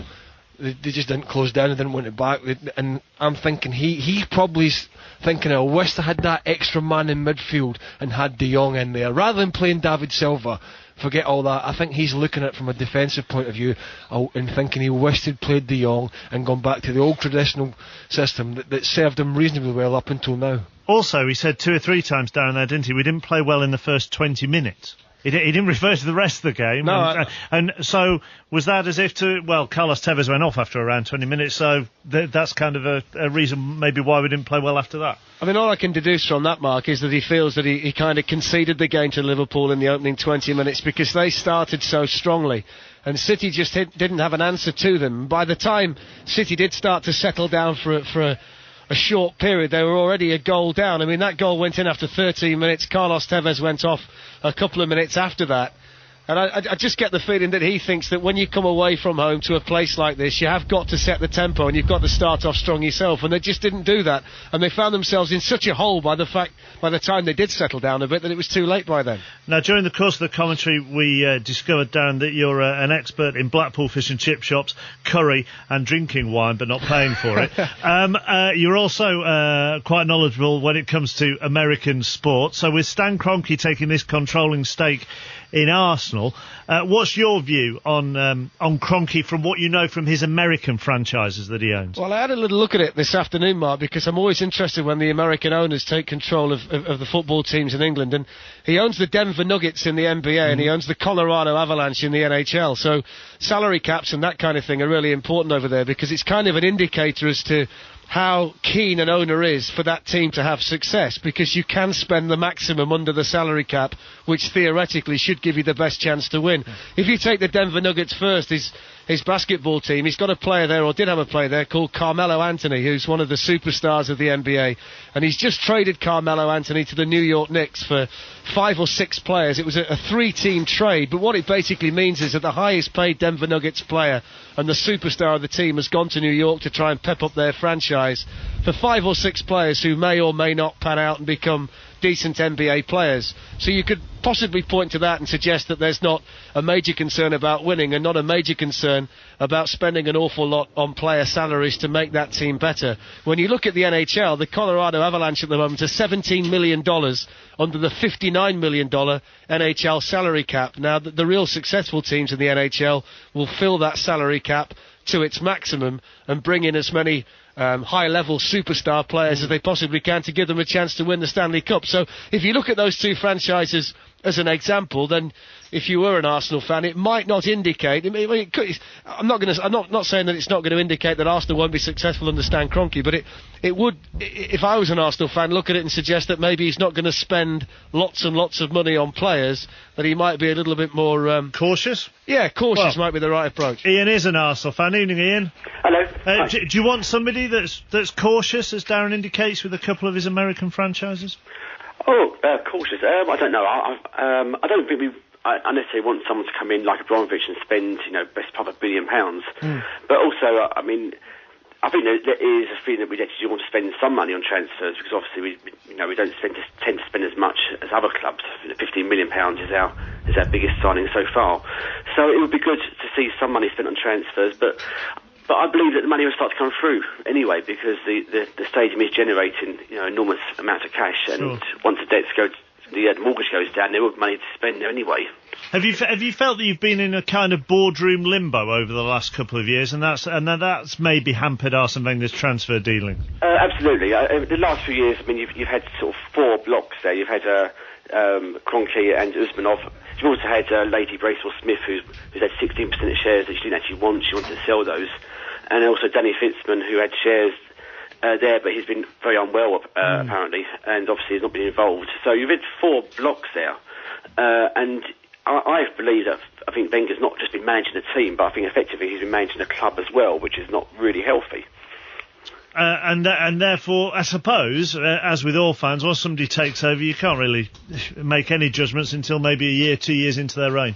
No, absolutely. I'm a big fan of Wenger, and I think that he's taken on so much, and I believe that Kroenke is a supporter of Wenger as well. So I believe that Wenger will now be loosened up a little bit to actually concentrate on what he should be, which is more the team rather than actually worrying about the whole club. So with a strong leadership and a strong chief executive in place, I think that will benefit Wenger and benefit the club as well. All right, Ian, thank you very much for joining us on 5 Live Sport this evening. Tomorrow night we're going to come live from Old Trafford with commentary on Manchester United against Chelsea in the Champions League quarter-final second leg. And despite trailing 1-0 from the first leg, Chelsea manager Carlo Ancelotti is confident that his side can progress. Do you think he's right to be confident, Craig? Well, you've got to show that, haven't you? He's got to be seen outwardly to be confident. There's not been a great deal in his side's performances that would suggest they're going to go there and play well. They can go there, of course they can go there and win. They've only got to get a goal, but it's what team he puts out. It's if his big boys perform for him. Does Torres play or doesn't he? If he doesn't, does he come off the bench? Does he nick a goal? Is it the night for Torres to start? All these questions, but it's certainly in Manchester United's hands, isn't it? Because they've got to Stamford Bridge and have won. So the odds are against Chelsea and the odds are against Ancelotti at the moment, and he needs some big performances from players who have let him a little bit down recently. I wasn't expecting to hear from Carlo Ancelotti then, but then I was told that we weren't going to hear from him, so I made up for that by asking you a really anodyne question. Sorry. Just usual. No, just another usual rubbish question. Thanks very much. It's been a real pleasure talking to you two tonight at Anfield. Let's finish, shall we, this evening? You two can go now. I can see my notes, by the way, on the floor down below, just in case you were concerned, which I'm sure you weren't. No, I really didn't give 2 hoots about your notes. Right, let's hear from Liverpool manager Kenny Dalglish to finish with, shall we? He's been talking to Alistair Yeomans. You're quicker to the ball. You seem to want it more. You played with intelligence as well. A manager's dream tonight, was it? Well, I wouldn't be disrespectful to Man City to say we wanted it more, but I think we played really well. I think everybody did a fantastic job for us. They got about their work, they got the goals that they deserved, and I think the result was a result that they thoroughly deserved as well. They got the goals in the first half, and in the second half they showed the professionalism. We not want to lose a goal, and the pride and they have in themselves and also in the football club. And for us, it couldn't have gone much better. This is what you meant when you said you wanted to make Anfield a fortress again, I imagine. I don't think I ever said that, because I don't think it ever lost that. I think it's always been a fortress. It's a fantastic place for us to come and play, and the people that come, most of them are on our side. So as I say, there's a lot of things being attributed to me, and that certainly is not one of them that I said. Still, you wouldn't have minded it, would you? Well, I don't know. I don't think it's too original, is it? I just think it's fantastic the way the lads played, and I think it's fantastic the way that they responded to the supporters. And we've always said that this club is a single unit, and if we all stick together, then we've got a good chance of moving forward. And we have to move forward, and we'll move forward collectively, no in splinter groups or individuals. So that's the most pleasing thing for me, that the enjoyment that the players got from the result and the performance was matched by the supporters. So Manchester City have to pick themselves up from that 3-0 defeat in the Cup semi-final against Manchester United on Saturday. Full commentary from 5:15. We're at White Hart Lane on Wednesday night for the Champions League, Spurs against Real Madrid, and I'll see you tomorrow night from 7 from Old Trafford for Manchester United against Chelsea. Here's Tony Lee.